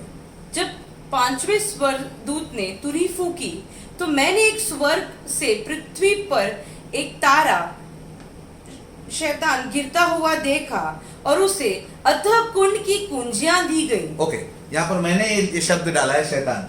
एक तारा गिरता हुआ देखा। अब तारा मतलब ये कोई तारा नहीं है। बाइबल में मैं शैतान क्यों बोला है? क्योंकि आगे उसे अथाह कुंड की कुंजी दी गई। अगर वो वाकई तारा रहता था, जो क्या बोलते हैं, एक बड़ा पहाड़ पत्थर गिर गया, तो उसे नहीं बोल सकते, वो इंसान को। यहाँ पर एक व्यक्ति को दर्शाता है। ये उसे अथाह कुंड की कुंजी दी गई। To him was given the key, English में कहा है। सो ये तारा कौन है? तो बाइबल में कई लूसीफर यानी शैतान को नाम दिया गया था लूसीफर, जो इब्रू भाषा में लूसीफर नाम दिया गया था। और लूसीफर का मतलब है मॉर्निंग स्टार, यानी उसे एक स्टार। और उसको एक जगह पर ऐसा वर्णन किया गया है, तू भोर के तारे तू कैसा गिर पड़ा। यानी शैतान को कहा जाता है कि वो तू स्वर्गदूत था, तो अब कैसा शैतान बन गया, मतलब वो तारे की बात करता। तो ये शैतान, और यीशु मसीह भी एक बार अपने चेलों को बोलते हैं, मैंने शैतान को गिरते हुए देखा एक तारे के जैसा। तो ये तारा कौन है? शैतान को स्वर्ग से गिराया गया। बाइबल में अगर हम प्रकाशित वाक्य 12वां अध्याय में जाएंगे तो वहां पर दिखाई देता है कि परमेश्वर उसे आकाश से गिरा देता है। उसके विषय में हम इस समय अभी नहीं बात करेंगे, उसे हम अलग से एक सेक्शन में बात करेंगे। तो ये शैतान को गिराया जाता है उसके जगह से। जैसे बाइबल में ये बात को वर्णन किया गया है कि परमेश्वर तीसरे स्वर्ग में रहता है, और ये जो हम आकाश देखते हैं हमारे पृथ्वी पर, वो पहला स्वर्ग कहा जाता है। बाइबल के अनुसार वो पहला स्वर्ग बोलते हैं, और परमेश्वर जो है तीसरा स्वर्ग पे, जहाँ पर अनंत काल है, काल नहीं है, समय नहीं है। तो बीच में क्या है? दूसरा स्वर्ग जो है वो तारांगन को कहा जाता है, यूनिवर्स जिसे बोलते हैं, आकाश मंडल जो है, जिसमें ग्रह है, ये मार्स, प्लूटो, मर्क्यूरी, ये सब जो ग्रह है ना, ये सब यूनिवर्स में आते हैं। तो ये जो तारांगण है ये दूसरा स्वर्ग है। और कहा जाता है कि जब शैतान परमेश्वर के सिंहासन को घमंड में कब्जा करने गया तो गिराया गया, ना वो पृथ्वी पर रह गया ना स्वर्ग में, वो बीच में तारांगण में है। तो वहां से उसे बीच में यहाँ पर अंत के समय पर वो गिराया जाएगा, उसको वहां का जगह भी खाली करना पड़ेगा और धरती पर आएगा और धरती में और विनाश करना आएगा। तो इसीलिए यहाँ पर वो स्वर्गदूत कहते हैं ये 5वां तुरई, 6ठा तुरई और 7वां तुरई हाय है, बहुत बड़ा श्रापित है ये इसका फूके जाना। यानी इस टाइम पे शैतान धरती पर आकर उसके एक व्यक्ति के द्वारा, जो मसीह विरोधी मैंने कहा, जो दुनिया पर राज करेगा, वो उसके द्वारा बहुत भयानक काम करने वाला है, बहुत भयानक आपत्ति लाने वाला है। और वो आपत्ति क्या है? उसने उसको अथाह कुंड को खोला, उसे कुंजी दी गई, उसको चाबी दी गई, जिससे अथाह कुंड को खोला गया। बाइबल में अंत के दिनों में जब यीशु मसीह धरती पर आएगा तो शैतान को अथाह कुंड में बांध कर डालने वाला है, उसे 1000 साल के लिए बंद करने वाला है। और उसी अथाह कुंड में अभी कहा जाता है जो स्वर्गदूत बंधे हुए हैं, जो शैतान के साथ, परमेश्वर का साथ छोड़ के शैतान के साथ हो लिए थे, वो गिरे हुए स्वर्गदूत जो है वो बांधे हुए हैं, उनको वो खोल देगा, जिसे हम दुष्ट आत्मा कहते हैं और दुष्ट स्वर्गदूत कहते हैं। वो खोले जाएंगे, वो कुंड से बड़ी भट्टी से आग धुआं उठेगा और कुंड में से धुएं से सूर्य और वायु अंधियारी हो जाएगी। कुंड में से जब वो अतः कुंड खोला जाएगा तो बहुत सा धुआं उठ जाएगा, अंधेरा छा जाएगा, सूर्य और वायु अंधियारी हो गई। उस धुएं में से पृथ्वी पर टिड्डियां निकली और उन्हें पृथ्वी के बिच्छुओं की सी शक्ति दी गई। यानी ये टिड्डियां जो उसे यूहन्ना को दिख रहा है कि बहुत सारे टिड्डियां उड़ रही है और उसको बिच्छुओं जैसा डंक मारने का एक डंक दिया गया है और शक्ति दी गई है। ओके, ये इसे हम आगे पढ़ते हैं, उसे अभी दिख रहा है और क्या बोलता है आगे। नेक्स्ट 4वां अध्याय 4वां वचन, 9वां अध्याय में 4वां वचन। उनसे कहा गया कि न पृथ्वी की घास को, न किसी हरियाली को, न किसी पेड़ को हानि पहुंचाओ, केवल उन मनुष्यों को जिनके माथे पर परमेश्वर की मोहर नहीं है। ओके, यहां पर हरियाली को मत छुओ, पेड़ों को मत छुओ, केवल मनुष्य को छुओ। अगर आप जानते हैं, और ये जानते ज़रूर है कि टिड्डियाँ अक्सर हरियाली खाती है, खेतों खाती है। अभी भी हाल ही में 1 हफ्ता पहले 2 हफ्ता पहले टिड्डियों का आक्रमण हमारे देश में भी हुआ, पाकिस्तान में हुआ, आगे उसके पहले अफ्रीका के देश में हुआ। ऐसे सब जगह पे टिड्डियाँ अभी जो आके वो क्या खाती है, वो हरियाली खाती है, यानी जो खेतों में जाके नाश करती है, पेड़ों पर पत्ते खाती है। लेकिन यहाँ पर कहा जाता है ये टिड्डियाँ ऐसी है कि उनको बोला गया है उनको, जैसे कि यूहन्ना दिखता है वो घास बीस नहीं, उनको बोला गया मनुष्यों को जिनके माथे पर परमेश्वर की मोहर नहीं है। इस अंतिम युग में, कलयुग की समाप्ति पर, जब परमेश्वर के लोग यहाँ से उठाए जाएंगे, तब जब मैंने बोला ना आरोहण होता है, उसके थोड़ा पहले परमेश्वर इजराइल के 12 गोत्र है, और 12 गोत्रों में से 12,000 हर एक गोत्र से 1,44,000 1,44,000 यहूदी लोगों को चुनेगा, जो परमेश्वर को मानने लगेंगे, यीशु मसीह को मानने लगेंगे। उनके ऊपर मोहर लगाएगा। बाइबल कहता है उनके माथे पर एक मोहर लगी जाएगी। विश्वासी लोगों को आत्मा में मोहर लगती है, पवित्र आत्मा के द्वारा। लेकिन यहूदी लोगों को जब परमेश्वर उस समय पर, जब यहाँ से विश्वासी चले गए हैं, यहाँ से उठाए गए हैं, तो यहाँ पर प्रचार करने के लिए, परमेश्वर के राज्य के बारे में, परमेश्वर के बारे में, उद्धार के बारे में प्रचार करने के लिए परमेश्वर यहूदी लोगों को चुनेगा, और वो भी हर एक गोत्र में से 12-12 हजार को परमेश्वर उनकी मोहर लगाएगा और उनको दुनिया भर में भेजेगा। अब ये क्यों कर रहा है परमेश्वर? क्योंकि 2000 साल इजरायली लोग अलग अलग देशों में बिखर गए थे, और अभी जब उनका देश स्थापित हुआ 1948 में जब इजराइल नक्शे पर आया, जब उन लोग वापस अपने देश जा रहे हैं सब जगहों से, तो वो सभी जगहों से भाषा जानते हैं। हो सकता है इंडिया के कुछ यहूदी है, हो सकता है पाकिस्तान के कुछ यहूदी है, फ्रांस के यहूदी है, इंग्लैंड के यहूदी, सब जगह से यहूदी, तो वो वहाँ की भाषा जानते हैं। और वो उनको जब परमेश्वर भेजेगा तो वो यीशु मसीह के बारे में, वो प्रभु के बारे में, उद्धार के बारे में, परमेश्वर के बारे में, इस दुष्ट जमाने को प्रचार करेंगे। तो जहां पर परमेश्वर उन टिड्डियों को बोला जाता है, ऐसा यूहन्ना कहता है कि मनुष्यों को जिनके माथे पर परमेश्वर की मोहर नहीं है, परमेश्वर की मोहर सिर्फ उस 12 गोत्र के 12,000 एक गोत्र में से चुने गए 144,000 लोगों पर ही है।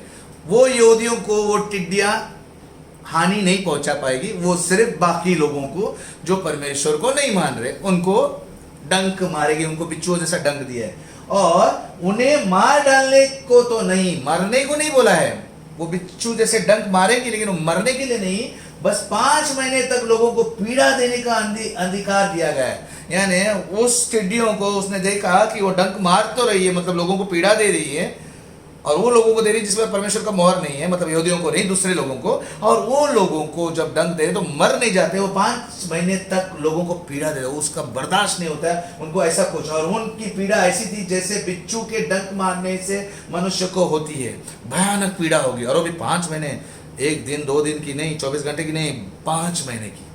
लोग ना जैसे बिच्छू के डंक मारने से हुई, और 6 में देखा है, उन दिनों में मनुष्य मृत्यु को ढूंढेंगे, वो सह नहीं पाएंगे और न पाएंगे, मरने की लालसा करेंगे और मृत्यु उनसे भागेगी। देखो यहाँ पर देखा है, मनुष्य मृत्यु को ढूंढेंगे, न पाएंगे, मतलब मौत भी नहीं मिलेगी उनको, लालसा भी करेंगे मरने की, आत्महत्या करने की कोशिश भी करेंगे, मृत्यु उनसे भागेगी। यानी परमेश्वर मरने नहीं देगा। तड़पाना चाहता है, बोलना चाहता है सुधरो भाई, तुमको और एक मैं मौका दे रहा हूं, और एक 5वीं मोहर, 5वीं तुरई, एक मौका, और 2 बाकी है जो और भयानक होंगे। परमेश्वर अभी भी दया दिखा रहा है, एक तरह से वो बोल रहा है कि सुधरो। आगे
get to any kind of underground shelter.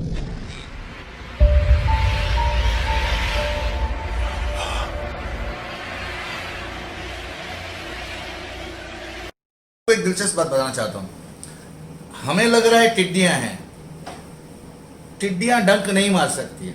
हाँ, परमेश्वर जब उसको यूहन्ना को दिखा रहा है, यूहन्ना को लग रहा है कि ऐसा, लेकिन यूहन्ना ये बात उस समय भी उसके ज़माने में भी टिड्डियाँ थी। यूहन्ना के ज़माने में 2000 साल पहले, तो वो जानता है कि टिड्डियाँ डंक मारने से तो 5 महीने पीड़ा नहीं होती है, ना टिड्डियों को मारने की शक्ति है। तो वो उसे और गौर से देखता है और उसे वर्णन करता है। 7वां वचन से आगे पढ़ेंगे। उन टिड्डियों के आकार लड़ाई के लिए तैयार किए हुए घोड़े के से थे और उनके सिरों पर मानो सोने के मुकुट थे। उसके मुंह मनुष्य के से थे। 8 उनके बाल स्त्रियों के से और दांत सिंहों के से थे। 9 वे लोहे के से जिलम पहने थे और उनके पंखों का शब्द ऐसा था जैसे रथों और बहुत से घोड़ों की जो लड़ाई में दौड़ते हो। 10 ओके, तो यहाँ पर ये एक एक बात को वर्णन कर रहा है कि ये टिड्डियाँ ऐसी हो सकता है यूहन्ना को भी समझ में आया कि ये टिड्डियाँ कुछ अजीब सी दिख रही हैं। दिखती तो टिड्डियाँ हैं, लेकिन उनके पंख जो है वो घोड़े के समान, रथों बहुत सारे रथ जा रहे थे, कड़कड़ आवाज कर रहे हैं, उनके मुंह ऐसे हैं, उनका आकार ऐसा है, लड़ाई के लिए तैयार किए गए ऐसे लग रहे हैं। तो वर्णन क्योंकि हो सकता है उसने उस समय हेलीकॉप्टर देखा हो, आधुनिक हेलीकॉप्टर जो युद्ध में इस्तेमाल होते हैं, कुछ इस तरह से उन्होंने देखा होगा। तो इसी बात का वो वर्णन कर रहा है कि वो इस तरह से दिख रहे थे, क्योंकि ये टिड्डियाँ तो सिर्फ घास खाती है, ये मनुष्य पर आक्रमण करती है। तो आइए देखते हैं कि किस तरह के होंगे 10वां वचन पढ़ने के बाद। और उनकी पूंछ बिच्छुओं की सी थी, बिच्छुओं जैसी थी, उनके में डंक था और उन्हें 5 महीने तक मनुष्य को दुख पहुंचाने की सामर्थ्य थी, वो उनकी पूंछों में थी।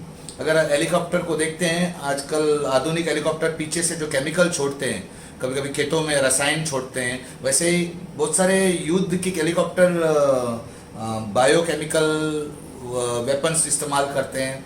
तो हो सकता है कुछ ऐसा इंसानों पर छोड़ दिया गया हो और बहुत लोगों को उस केमिकल के जरिए 5 महीने तक पीड़ा हुई हो। तो ऐसा कुछ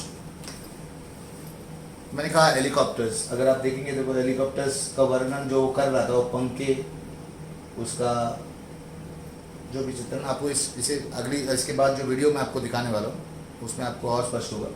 तो इस तरह से। और दूसरी बात एक बात बताना चाहता हूँ इसमें, 11 में अगर पढ़ेंगे, हम 10 तक पढ़े थे, 11 और 12 वचन पढ़ेंगे। अतः कुंड का दूत उन पर राजा था। दूत कौन था? जो अतः कुंड की चाबी दी गई थी, शैतान, मैंने कहा वो भी एक स्वर्गदूत था पहले, अभी गिरा हुआ दूत है। अतः कुंड का दूत उन पर राजा था। उन पर राजा था मतलब वो जो दुष्ट आत्माएं छोड़ी गई थी, परमेश्वर ने उसको होने दिया।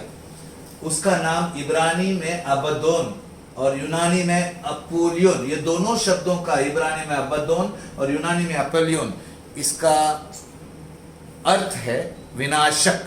अबद्दोन का भी नाम है विनाशक, और यूनानी में जो अपोलियोन बोलते हैं, वो उसका अर्थ भी विनाशक है, इंग्लिश में उसे डिस्ट्रॉयर। तो both this Abaddon and Apollyon both mean the same, destroyer, and Satan is the destroyer.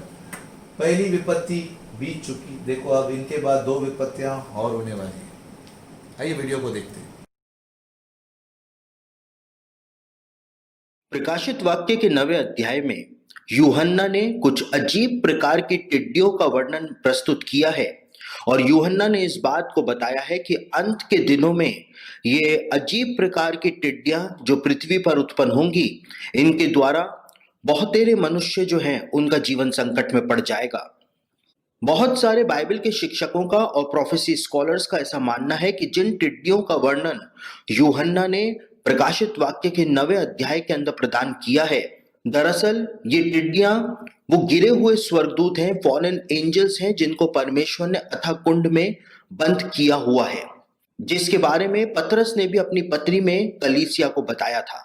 लेकिन क्या यूहन्ना प्रकाशित वाक्य के 9वें अध्याय में वास्तव में फॉलन एंजल्स के बारे में ही या गिरे हुए स्वर्गदूतों के बारे में ही उनका ही वर्णन प्रकाशित वाक्य के 9वें अध्याय में लिख रहा था, या वो अंत के दिनों की कुछ महत्वपूर्ण बात की ओर हमारा ध्यान खींच रहा था? दरअसल प्रकाशित वाक्य में यूहन्ना ने मनुष्य, टिड्डी तथा बिच्छू के मिश्रण से बने एक प्राणी का उल्लेख प्रस्तुत किया है। यह पूरी तरह से साफ है कि प्रकाशित वाक्य में जिस प्राणी को टिड्डी बोला गया है वह वास्तव में टिड्डी नहीं है, क्योंकि यथार्थ टिड्डियां हरियाली और फसलों को बर्बाद करती हैं। परंतु यूहन्ना ने टिड्डियों का जो वर्णन दिया है उसमें स्पष्ट बताया है कि ये टिड्डियां हरियाली को नहीं वरन मनुष्य को नष्ट करने के लिए भेजी गई हैं। प्रकाशित वाक्य उसका 9वां अध्याय उसके 4थे वचन में इस बात को बिल्कुल साफ तौर से बताया गया है। यूहन्ना ने इस बात को कहा कि उन टिड्डियों से कहा गया कि ना पृथ्वी की घास को, ना किसी हरियाली को, ना पेड़ को हानि पहुंचाएं, केवल उन मनुष्यों को हानि पहुंचाएं जिनके माथे पर परमेश्वर की मुहर नहीं है। यूहन्ना ने अपने जमाने में ज्ञात शब्दों से दर्शन में भविष्य के लिए बताई गई इस बात को लिखा है, और जो उसने भविष्य के बारे में देखा या जो चीज भविष्य के अंदर प्रकट होने वाली है उसको जब यूहन्ना ने देखा तो उसको टिड्डी कह करके अपने शब्दों में, अपने जमाने में ज्ञात शब्द जो उसके पास थे उसके रूप में उसने उसको प्रकट किया। गौर करने वाली बात यह है कि जिन टिड्डियों का वर्णन यूहन्ना ने प्रकाशित वाक्य में दिया है वो वर्णन जो है वो हूबहू आज के हमारे आधुनिक समय के हेलीकॉप्टरों से मेल खाता है। प्रकाशित वाक्य में यूहन्ना ने बहुत ही सुंदर ढंग से आधुनिक हेलीकॉप्टरों का वर्णन अपनी भविष्यवाणी में लिखा था, जो आज हमारी आंखों के सामने प्रत्यक्ष रूप से हम उसको देख सकते हैं, उसको समझ सकते हैं। उदाहरण के तौर पर यूहन्ना ने इन टिड्डियों के विषय में बताया है कि उन टिड्डियों के आकार लड़ाई के लिए तैयार किए हुए घोड़े जैसे थे, और यदि हम आधुनिक हेलीकॉप्टरों को, मिलिट्री हेलीकॉप्टर्स को यदि देखें तो ये भविष्यवाणी जो है वो सीधे तौर पर आपको उन मिलिट्री हेलीकॉप्टर्स के ऊपर पूरी होते हुए दिखाई दे जाएगी। साथ ही प्रकाशित वाक्य में इन टिड्डियों के सिरों पर सोने के मुकुट बताए गए हैं। यूहन्ना ने प्रकाशित वाक्य में साफ तौर से इस बात को लिखा कि उनके सिरों पर मानो सोने के मुकुट जो थे वो उन्होंने पहने हुए थे। दरअसल ये विवरण यूहन्ना ने हेलीकॉप्टर के पायलट द्वारा पहने जाने वाले हेलमेट का दिया है, जो दर्शन में यूहन्ना को अपने सम्माने के मुकुट के समान दिखाई दे रहे थे। यूहन्ना ने आधुनिक वस्तुओं का विवरण अद्भुत रूप से अपनी भविष्यवाणी में लिखा था। साथ ही यूहन्ना ने इन टिड्डियों के विषय में इस बात को भी लिखा, इस भविष्यवाणी को भी बताया कि उनके मुंह मनुष्यों के जैसे थे। आप साफ तौर से इस तस्वीर में इस बात का प्रमाण देख सकते हैं कि क्यों यूहन्ना ने प्रकाशित वाक्य में इन टिड्डियों के मुंह को मनुष्यों के समान बताया था। हेलीकॉप्टर की विंडशील्ड में से नजर आ रहे पायलट के चेहरे के कारण ही यूहन्ना ने कहा था कि उन टिड्डियों के मुंह मनुष्यों के जैसे दिखाई दे रहे थे। साथ ही यूहन्ना ने इस बात को भी लिखा था कि उन टिड्डियों के बाल जो थे वो स्त्रियों के बाल जैसे थे। हेलीकॉप्टर के पायलट के हेलमेट से जुड़े वायर को यूहन्ना ने स्त्रियों के बाल अर्थात चोटी के रूप में इस भविष्यवाणी में चित्रित किया था। आगे यूहन्ना ने इन टिड्डियों के विषय में बताया है कि उन टिड्डियों के दांत जो थे वो सिंहों के दांत जैसे दिखाई दे रहे थे। ये तस्वीरें पर्याप्त रूप से इस बात का वर्णन करती हैं कि क्यों यूहन्ना ने प्रकाशित वाक्य में इन टिड्डियों के दांतों को सिंहों के दांतों के समान बताया था। आज के युग में आधुनिक हेलीकॉप्टरों पर इस प्रकार पेंटिंग की जाती है कि उनके सिंह या शार्क समान दांत नजर आते हैं। यूहन्ना को अपने दर्शन में पेंटिंग किए गए ये दांत सिंह के यथार्थ दांतों के समान नजर आ रहे थे। इसके बाद यूहन्ना ने इन टिड्डियों के विषय में प्रकाशित वाक्य की भविष्यवाणी में लिखा है कि वे टिड्डियां जो हैं वे लोहे की सी झिलम पहने हुए थी। प्रकाशित वाक्य में यूहन्ना ने इन टिड्डियों के लिए बताया है कि वे लोहे की झिलम पहने हुए थी। यह व्याख्या आधुनिक लड़ाकू हेलीकॉप्टरों पर एकदम सही बैठती है। आधुनिक लड़ाकू हेलीकॉप्टर बोरोन आर्मर प्लेटिंग से बनाए जाते हैं, जो स्टील से भी ज्यादा मजबूत तथा एल्युमिनियम से भी हल्की होती है। लेकिन जो सबसे अद्भुत वर्णन इन टिड्डियों का यूहन्ना ने प्रदान किया वो प्रकाशित वाक्य के 9वें अध्याय के 9वें वचन के अंदर प्रदान किया था, जहां पर यूहन्ना ने इस बात को कहा था कि उन टिड्डियों के पंखों का शब्द ऐसा था जैसे रथों और बहुत से घोड़ों का जो लड़ाई में दौड़ते हों।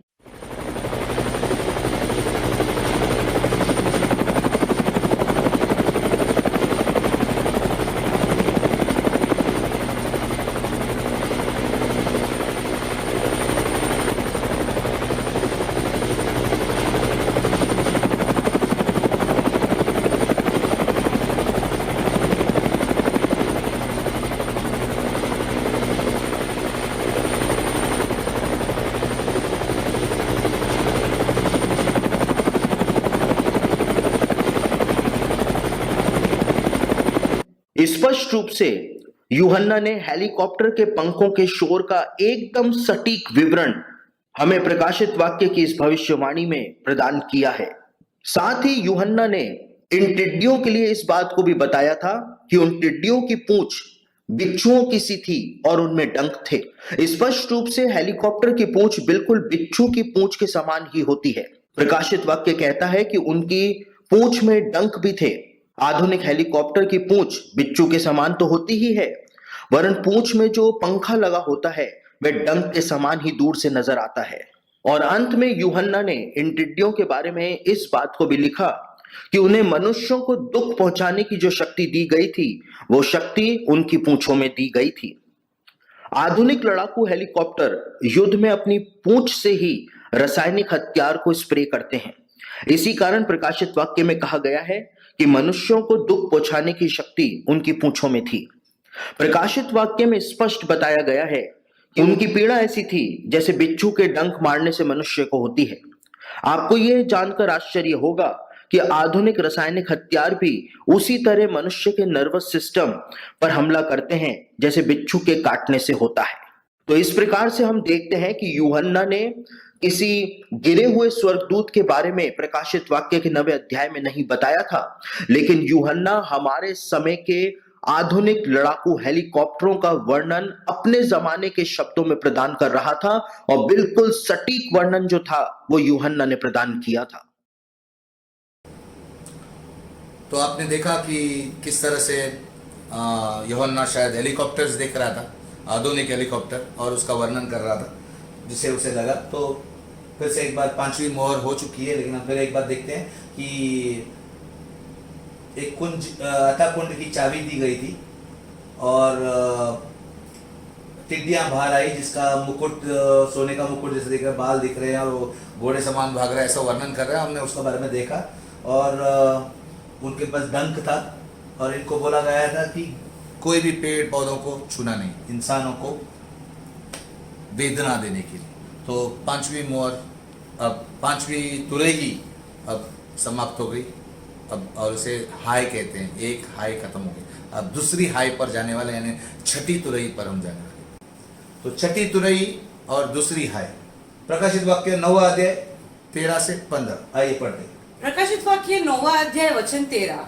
जब 6वें स्वरदूत ने तुरही फूकी तो जो सोने की वेदी परमेश्वर के सामने है उसे सींगों में से मैंने ऐसा शब्द सुना 14, मानो कोई 6वें स्वरदूत से कह रहा है कि उन 4 स्वरदूतों को जो बड़ी नदी फरात के पास बंधे हुए हैं खोल दे। यहाँ पर 4 स्वरदूत, अब ये स्वरदूत मतलब अच्छे स्वरदूत बंधे हुए तो रहते नहीं है। अगर आप देखेंगे स्वरदूत लिखा है, वो स्वरदूत है लेकिन वो गिरे हुए स्वरदूत है ना, जो शैतान के साथ गए, परमेश्वर के साथ अभी नहीं है, क्योंकि परमेश्वर के स्वरदूत बांधे हुए नहीं है। और बाइबल में यहूदा की पुस्तक में लिखा है कि कुछ स्वरदूत जो शैतान के साथ चले गए थे, जो मनुष्य के साथ मिलकर परमेश्वर की योजना को खराब कर रहे थे, उनको बांधा गया है और वो फरात के पास, हाँ, वो बांधे गए। वैसे ये स्वरदूत भी बड़ी नदी फरात के पास बंधे हुए हैं, उनको खोल दे, ऐसा उनको किसको बोला? 6ठे स्वरदूत को। 6ठे स्वरदूत को तुरही फूकी तो सोने की वेदी परमेश्वर के सामने उसके सींगों में से एक मैंने शब्द सुना, यानी परमेश्वर एक आवाज दे रहा है, मानो कोई 6ठा स्वरदूत से कह रहा है, मानो स्वरदूत से परमेश्वर कह रहा है उन 4 स्वरदूतों को जो बड़ी फरात नदी के पास बंधे हुए खोल दे। अब ये फरात नदी इन देशों से गुजरती है। यूफ्रेट्स रिवर, इंग्लिश में यूफ्रेट्स रिवर है, ये तुर्की, सीरिया, इराक और ईरान, इन इसके बीच से गुजरती है। और इसका अंत के दिनों में यानी तीसरा विश्व युद्ध के समय पर इसका सूख जाना, बाइबल में ये भी संकेत दिया है कि ये सूख जाएगी। और अभी अगर आप देखोगे बहुत सारे इंटरनेट पे आपको जाएगा, मालूम पड़ेगा कि ये फरात नदी, यूफ्रेट्स रिवर सूखने लगी है। हम अंतिम दिनों में हैं, क्योंकि तीसरा महाविश्व युद्ध में जब सारी सेनाएं युद्ध के लिए दुनिया भर की वहां पर आएगी तो ये यहाँ पर सूख जाएगी और वहां से बड़ी सी सेना इस तरफ आने वाली है, जो मसीह विरोधी, जो इजराइल में इस तरफ यहाँ पर है पूर्व की तरफ, उसके आक्रमण करने के लिए। तो यहाँ महाविश्व युद्ध यहाँ पर कहीं पर होने वाला है और जहां पर यीशु मसीह आकर इस युद्ध को समाप्त करने वाला है। तो ये जो बात भविष्यवाणियों में परमेश्वर के वचन में लिखा गया है, ये फरात नदी के 4 जो दूत है गिरे हुए, वो छोड़े जाए। एक जगह पर बाइबल में दानियल, जब दानियल की पुस्तक पढ़ते हैं तो दानियल में परमेश्वर से प्रार्थना करता है दानियल, और उसके 21वें दिन एक स्वर्गदूत आता है, बोलता है तेरी प्रार्थना पहले दिन से सुनी गई थी, लेकिन बीच में उस फारस का दूत ने मुझे रोका। यानी हर देश के ऊपर एक गिरा हुआ दूत है। ये सब जो दुष्ट जगहें हैं, जो दुष्ट काम होते हैं, इनको चलाने के लिए दुष्ट आत्मा यानी शैतान ने ऐसे ऐसे दूतों को रख छोड़ा है कि वो उनको चलाए।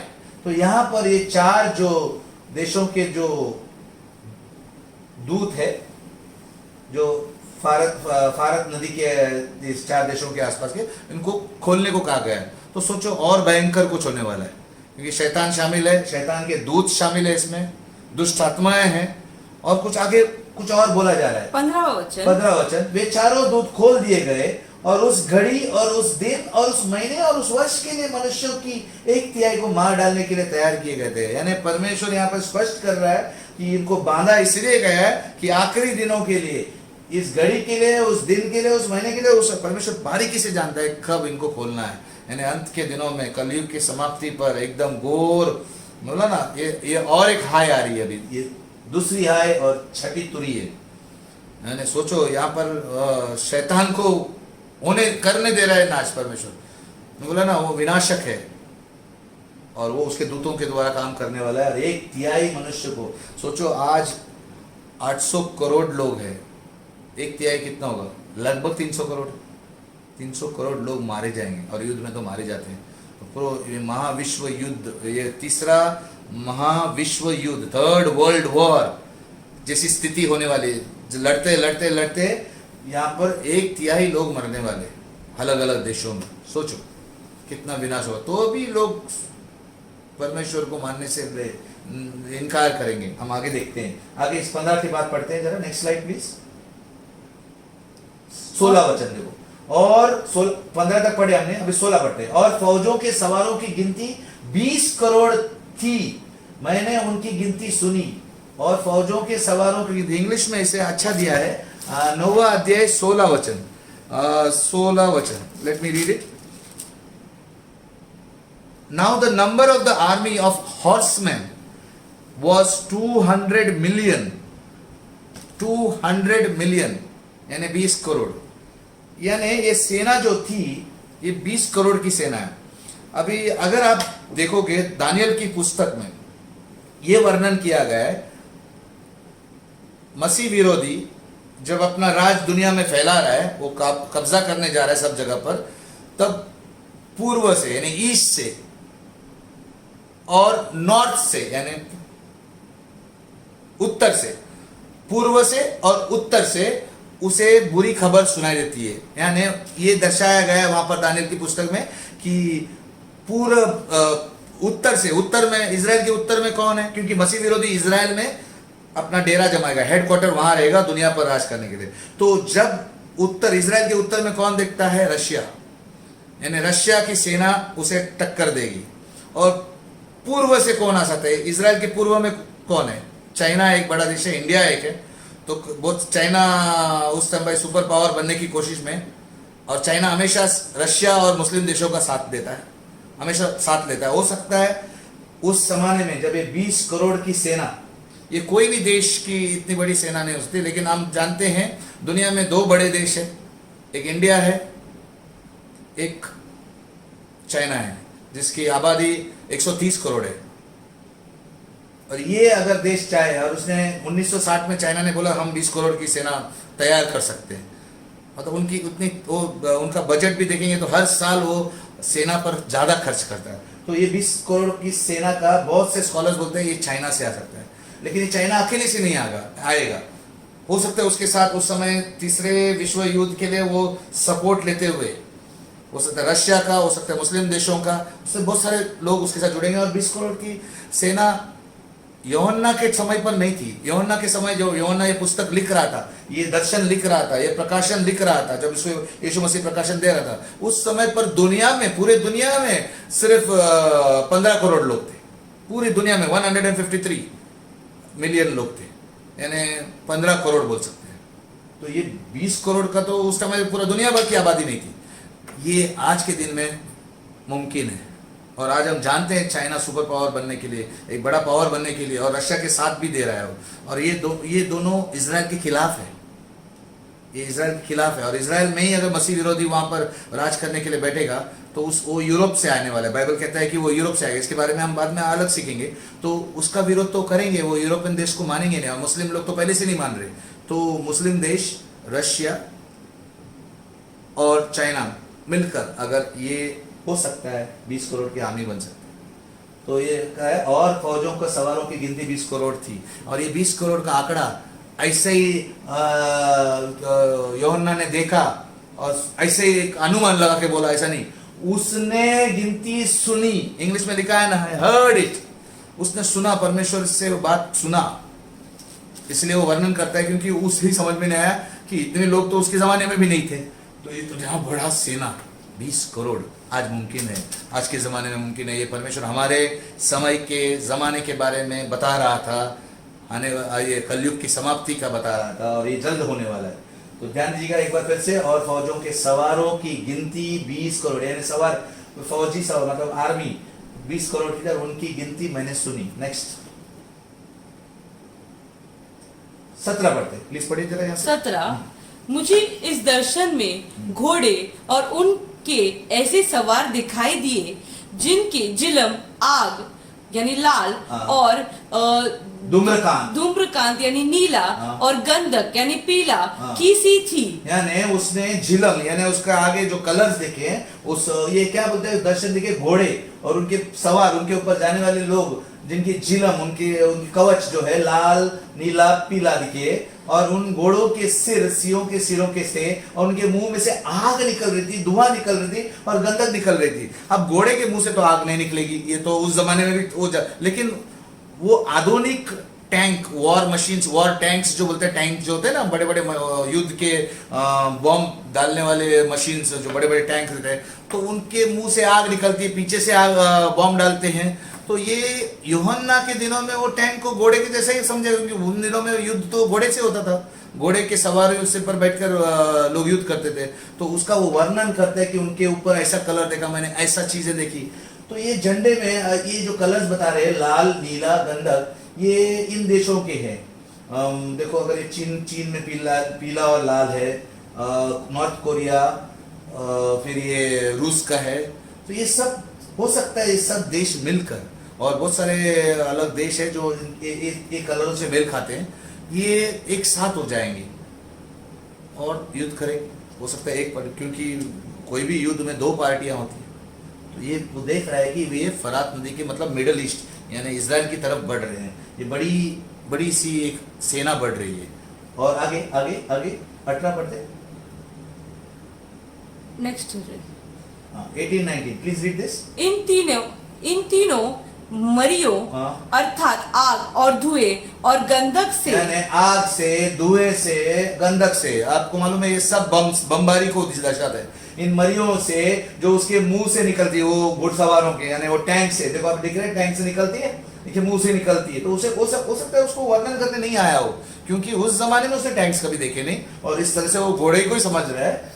तो मनुष्य की एक तिहाई मार डाली गई। मैंने कहा ना, एक पहले बताया कि वो एक तिहाई को मारने वाला, एक तिहाई मार डाली गई, क्योंकि उन घोड़ों की सामर्थ उनके मुंह से और उनकी पूंछों में थी, इसीलिए कि उनकी पूंछें सांपों सी थी और उनकी पूंछों से उनके सिर भी थे और इन्हीं से वे पीड़ा पहुंचाते थे।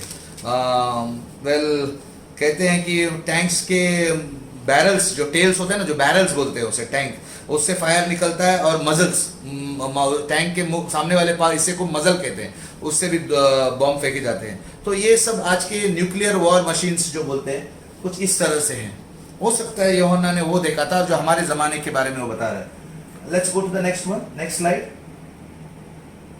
और ये पूरा खत्म नहीं हुआ अभी तक, ये छठी तुरही 20 और 21 कहता है, और बाकी मनुष्यों ने जो उन मरियों से न मरे, बाकी 2/3 जो नहीं मरे थे, जो दुनिया में अभी भी है, अपने हाथों के कामों से मन न फिराया। देखो, हाथों के कामों से, यानी हाथ से जो भी काम गलत करते थे उन मन नहीं फिराया।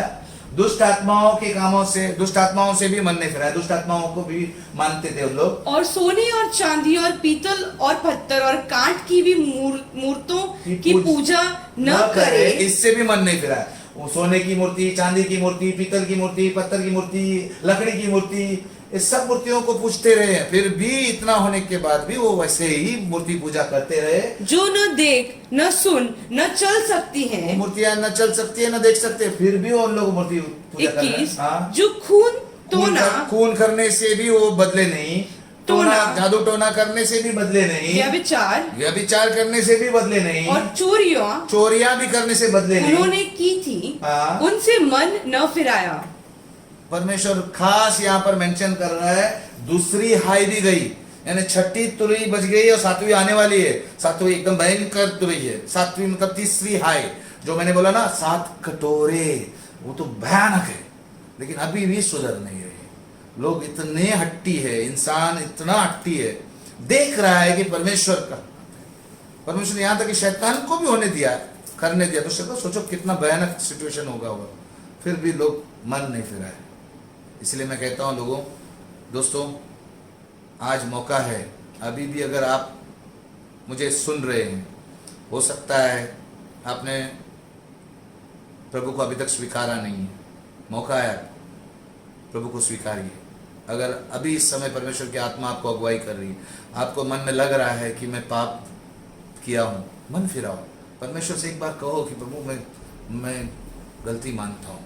बस परमेश्वर चाहता है कि हम मान ले, इतना सा कर ले, जिद्दी ना बने। इस समय Mankind still did not repent, मनुष्य फिर भी मन नहीं फिराया। अभी परमेश्वर के साथ सही हो जाओ, अभी अपनी जगह पर जहां भी आप हो, बस घुटने टेको और परमेश्वर से माफी मांगो, यही मौका है।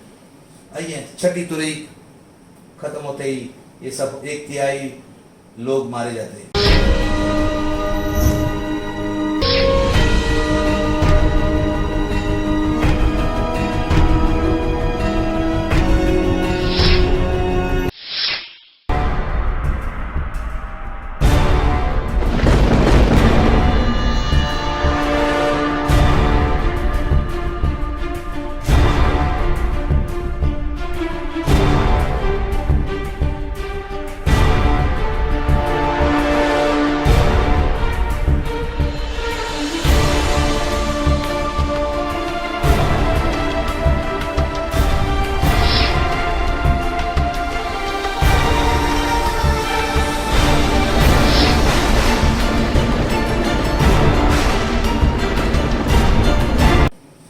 छठी तुरही खत्म होते ही ये सब 1/3 लोग मारे जाते हैं, और बाद में नेक्स्ट 7वीं तुरही पर जाते हैं हम। तो ये छठी तुरही भी खत्म हो गई, यानी दूसरी हाय, दूसरा श्राप चला गया। अब आते हैं प्रकाशित वाक्य 11 अध्याय 15 से 17, जहां पर 7वीं तुरही फूकी जाएगी। और मैंने कहा 7वीं तुरही का मतलब क्या है? 7 कटोरे का उंडेला जाना, यानी परमेश्वर का अंतिम क्रोध का आना, ये भयानक होगा। और ये तीसरी हाय है। तो आइए पढ़ते हैं 11वां अध्याय 15 से 17। और जब सातवें दूत ने तुरी फूकी तो स्वर्ग में इस विषय में बड़े बड़े शब्द होने लगे कि जगत का राज्य हमारे प्रभु का और उसके मसीह का हो गया। यानी यहाँ पर निर्णय लिया गया परमेश्वर अब बस हो गया, अब ये राज मेरा, मैं जल्दी आ रहा हूँ। अभी जितने लोगों ने मुझे स्वीकारा मैं स्वीकारता हूँ। अब यहाँ पर मेरा राज आने वाला है, मैं सत्युग लाने वाला है यहाँ पर। और बाकी लोग अभी मौका खत्म, पर्दा खत्म होने वाला है, फिल्म खत्म होने वाली, अभी भयानक कुछ होने वाला है। परमेश्वर ने निर्णय ले लिया और सब यहाँ पर आवाज सुना दे, सब लोग बोल रहे स्वर्ग में अब परमेश्वर का राज स्थापित हो गया। यहाँ पर वो युगान युग राज्य करेगा। और 24 से प्राचीन परमेश्वर के सामने स्वर्गदूत थे, सामने अपने सिंहासन पर बैठे हुए मुंह के बल गिर पड़े, परमेश्वर को दंडवत करके उसकी आराधना करने लगे। यह कहने लगे कि सर्वशक्तिमान प्रभु परमेश्वर जो है, जो था, और हम तेरा धन्यवाद करते हैं कि तूने अपनी बड़ी सामर्थ काम में लाकर राज्य किया है। मैंने ऑलरेडी राज्य शुरू हो गया, परमेश्वर का हो गया। परमेश्वर ने दुनिया को अपने हाथ में लिया, मनुष्य को दिया था, अब वो वापस अपने हाथ में ले रहा है। कुछ समझ में आ रहा है? परमेश्वर ने मनुष्य को शांति लाने के लिए दुनिया दिया, हजारों गवर्नमेंट आके गए, मैं शांति लाऊंगा, लेकिन विनाशी हो रहे और हट्टी होते जा रहे। अब परमेश्वर अपना हाथ डाल के बोले बस हो गया, अभी मैं ही राज करना वाला हूं, मैं मेरा राजदंड लाने वाला हूं।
इस तरह से परमेश्वर की घोषणा होती।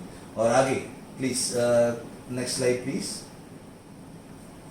11वां प्रकाशित वाक्य 11 में 18 और बाद में 15 में 1 भी पढ़ेंगे। ओके, 18 पहला पढ़ते हैं, जो हमने पहला में से एक हमने बाकी रखा है। और अन्य जातियों ने क्रोध किया, अन्य जातियों ने, जो लोग बचे थे, जो 1/3 मर गए, बाकी जो बचे थे अभी भी, छठी तुरई के बाद, दूसरी हाय के बाद अभी भी जो लोग बचे थे, जो अन्य जाति के, क्रोध किया। और तेरा प्रकोप आ पड़ा और वह समय आ पहुंचा है कि मरे हुए का न्याय किया जाए, और तेरे दास भविष्य वक्ताओं और पवित्र लोगों और उन छोटे बड़ों को जो तेरे नाम के डरते हैं बदला दिया जाए, और पृथ्वी के बिगाड़ने वाले नाश किए जाए। यानी घोषणा की जाती है स्वर्गदूत में, वो स्वर्गदूत कहता है कि परमेश्वर, ये अन्य जाति जो अभी क्रोध कर रहे हैं, अभी उनके ऊपर तेरा प्रकोप पड़ना है। यानी वो कटोरों का प्रकोप आने वाला है, वो सब दुष्ट लोगों पर पड़ने वाला है। बस हो गया, तुम लोग सुधर नहीं रहे हो, अभी भी मूर्ति पूजा कर रहे हो, अभी भी बुरे काम कर रहे हो, अभी भी टोना कर रहे हो, अभी भी जादू टोना कर रहे हो, व्यभिचार कर रहे हो, अब क्रोध आने वाला है। और वो समय आ पहुंचा है, जो मरे हुए हैं उनका भी न्याय होगा। परमेश्वर यीशु मसीह मृतकों का और जीवितों का दोनों का न्याय करने वाला है। और तेरे दास भविष्यवक्ताओं, यानी परमेश्वर के लोगों को, छोटे बड़ों को, जो भी जो परमेश्वर से डरते थे और सही रास्ते पर चलते थे, उनको लोगों ने जो सताया, उनका विरोध किया, ये दुष्ट लोगों ने, उनका बदला लेने का समय आ गया है। पृथ्वी को बिगाड़ने वाले को नाश किया जाने वाला है।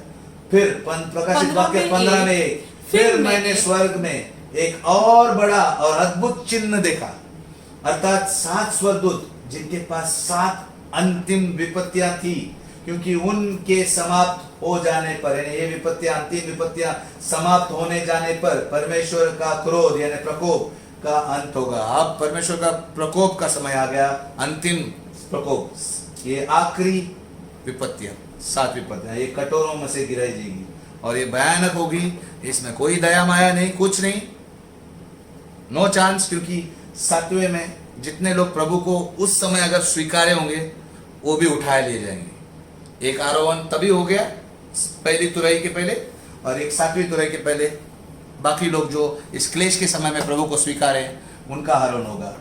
तो इस तरह से प्रकाशित वाक्य में 7वीं तुरई समाप्त होती है। 11वां अध्याय 19 वचन प्लीज पढ़े। परमेश्वर का जो मंदिर स्वर्ग में है वो खोला गया। जो स्वर्ग में एक मंदिर है परमेश्वर का, वो खोला गया और उसके मंदिर में से उसकी वाचा का संदूक दिखाई दिया, और बिजलियां पृथ्वी पर क्या हुआ, यह स्वर्ग में हुआ। स्वर्ग में परमेश्वर के मंदिर खोला गया, उसका वचन खोला गया, और यहाँ पर पृथ्वी पे यूहन्ना देखते हैं बिजलियां और शब्द और गर्जन और भूकंप हुए और बड़े बड़े ओले पड़े, बड़े बड़े ओले पड़े। यानी यहाँ पर भी परमेश्वर बता रहे हैं और कुछ बड़ा होने, कुछ भी बड़ा होने से पहले परमेश्वर कुछ हाईलाइट करता है ऊपर से, और ये हाईलाइट होता है। इस तरह से 7वीं तुरही खत्म हुई और बड़े शोर बादलों में हुआ। नेक्स्ट, तो मैं फिर से एक बार आपको समराइज करता हूँ। ये महान क्लेश का समय है जो जग के कलयुग के समाप्ति पर होने वाला है, और ये महान क्लेश इस 7वीं मोहर से शुरू होता है, और इसमें 2 भाग है, एक पहली विपत्ति, एक अंतिम विपत्तियां। पहली विपत्तियां और अंतिम विपत्तियां। पहली विपत्तियां 7 तुरई है और अंतिम विपत्तियां 7 कटोरे है। 7 तुरैयां जो है इस 7वीं मोहर से शुरू होती है, 7 कटोरे जो है 7वीं तुरई से शुरू होती है। तो are you getting my thing? मोहरों के बारे में हम आगे देखने वाले। ये परमेश्वर का क्रोप नहीं है, परमेश्वर का क्रोप सिर्फ विपत्तियां, ये 2 विपत्तियां हैं, तुरई की विपत्तियां, कटोरे की विपत्तियां, जिसे प्रभु का दिन कहते हैं, या परमेश्वर का प्रकोप कहते हैं, या महान क्लेश का समय कहते हैं।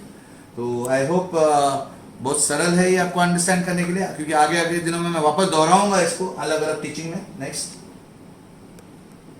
तो आज हमने सीखा फर्स्ट 7 प्लेग्स और 7 विपत्तियां। तो जैसे मैंने अभी थोड़ी देर पहले कहा, अगर आप में से कोई ऐसा है जो पहली बार मुझे सुन रहा है, या पहली बार इस शिक्षण को वचन के जरिए सुन रहा है, या आप में से कोई परमेश्वर से माफ़ी मांगना चाहता है या स्वीकारना चाहता है, आपके दिल में ऐसा लगा है कि मैं गलत रास्ते पर चल रहा था लेकिन अभी मैं पलटना चाहता हूँ, अभी मौका है। बस अपनी जगह पर जहाँ भी आप हो, आप वहीं पर अपनी आंखें बंद करें, और एक छोटी दुआ मैं जो इस समय प्रार्थना करूँगा आपके लिए, आप मेरे पीछे दोहरा सकते हैं। कि परमेश्वर कहता है कि जो मुझे पुकारता है मैं उसे कभी त्यागूंगा नहीं। आइए मेरे पीछे आंखें बंद, आपकी आंखें बंद करें, मेरे पीछे प्रार्थना करें। हे प्रभु यीशु, मैं जानता हूँ कि तू मेरे उद्धार के लिए बलिदान हुआ, तू मेरे पापों के खातिर इस दुनिया में आया और बलिदान हुआ मेरे खातिर। तूने लहू बहाया, सूली पर अपनी जान दे दी। और बाइबल में से ये बात में समझ में आया मुझे कि मृत्यु का जो पाप का दंड मृत्यु है, पाप की मजूरी मृत्यु है, और मैं उस मृत्यु को पाना नहीं चाहता हूँ। मैं उस नरक के भागीदार नहीं बनना चाहता हूँ। मैं तेरे स्वर्ग में तेरे साथ रहना चाहता हूँ। इसीलिए मैं आज अपने पापों की क्षमा मांगता हूँ। मुझे क्षमा कर प्रभु जी, जो भी मैंने अनजाने में या जानबूझकर किए हूँ, मुझे क्षमा कर, मुझे दया कर मुझ पर, तेरे लहू से मुझे शुद्ध कर। मैं आज कबूल करता हूँ, मैं तुझे स्वीकार करता हूँ, अपने आत्मा में तुझे स्वीकारता हूँ। मेरे अंदर आ जा, मेरी आत्मा में समा जा, मुझे नया बना दे। आज से मैं तुझे अपना प्रभु और उद्धार करता स्वीकारता हूँ, यीशु तेरे नाम से, आमीन। अगर आपने ये प्रार्थना की है इस समय, यकीन मानिए परमेश्वर का वचन कहता है कि आपका उद्धार हुआ है, और परमेश्वर की आत्मा यानी पवित्र आत्मा ने एफिसियों 1 अध्याय 13 वचन और 14 वचन में लिखा है कि वो हमारे ऊपर आत्मा में मोहर लगाता है, एक मोहर बयाना के तौर पर। जब यीशु बादलों में आएगा, हमें ले जाने के लिए आएगा, जिसके ऊपर ये मोहर है पवित्र आत्मा की, जिसे विश्वासी कहते हैं, जिसे नया जन्म कहते हैं, जिसे वो मोहर है, परमेश्वर उसे ले जाएगा आरोहण के रूप में। और वो क्लेश के समय पर, उस महान क्लेश के समय पर, उस प्रभु के दिन में, उस विपत्तियों में हम नहीं रहेंगे, हम परमेश्वर के साथ स्वर्ग में उसके साथ रहेंगे। और फिर दूसरे आगमन में जब वो धरती पर आएगा, हम उसी के साथ इस धरती पर राज करने आएंगे, एक नए शरीर में। मैं विश्वास करता हूँ आप उत्सुक है उसके, तो डरने की जरूरत नहीं। परमेश्वर, बहुत से भाई बहन डरते हैं कि प्रभु आने के बारे में, इस विपत्तियों के बारे में बहुत डरते हैं। डरने की कोई आवश्यकता नहीं, क्योंकि परमेश्वर आपको इस क्रोध में होने नहीं देगा। जो भी यीशु मसीह को स्वीकारते हैं, जो प्रभु को मानते हैं, जिनका उद्धार हुआ है, जिसे विश्वासी कहते हैं, वो प्रभु के साथ रहेंगे। हालेलुया। तो मैं दुआ करता हूँ कि आज का शिक्षण आपको और प्रोत्साहित करे। और जो लोग नए हैं, मैं विश्वास करता हूँ कि आपने आज ये प्रार्थना की है, और परमेश्वर आपको पूरे सप्ताह भर, जब तक हम अगले सप्ताह नहीं मिलते, तब तक आपको सुरक्षित रखे, आपको उसके अनुग्रह में ढके रहे, परमेश्वर का प्रेम आपके दिल में उमड़ता जाए। और मैं दुआ करता हूँ कि आप परमेश्वर में बढ़ते जाए, यीशु के नाम से। तब तक के लिए जय मसीह।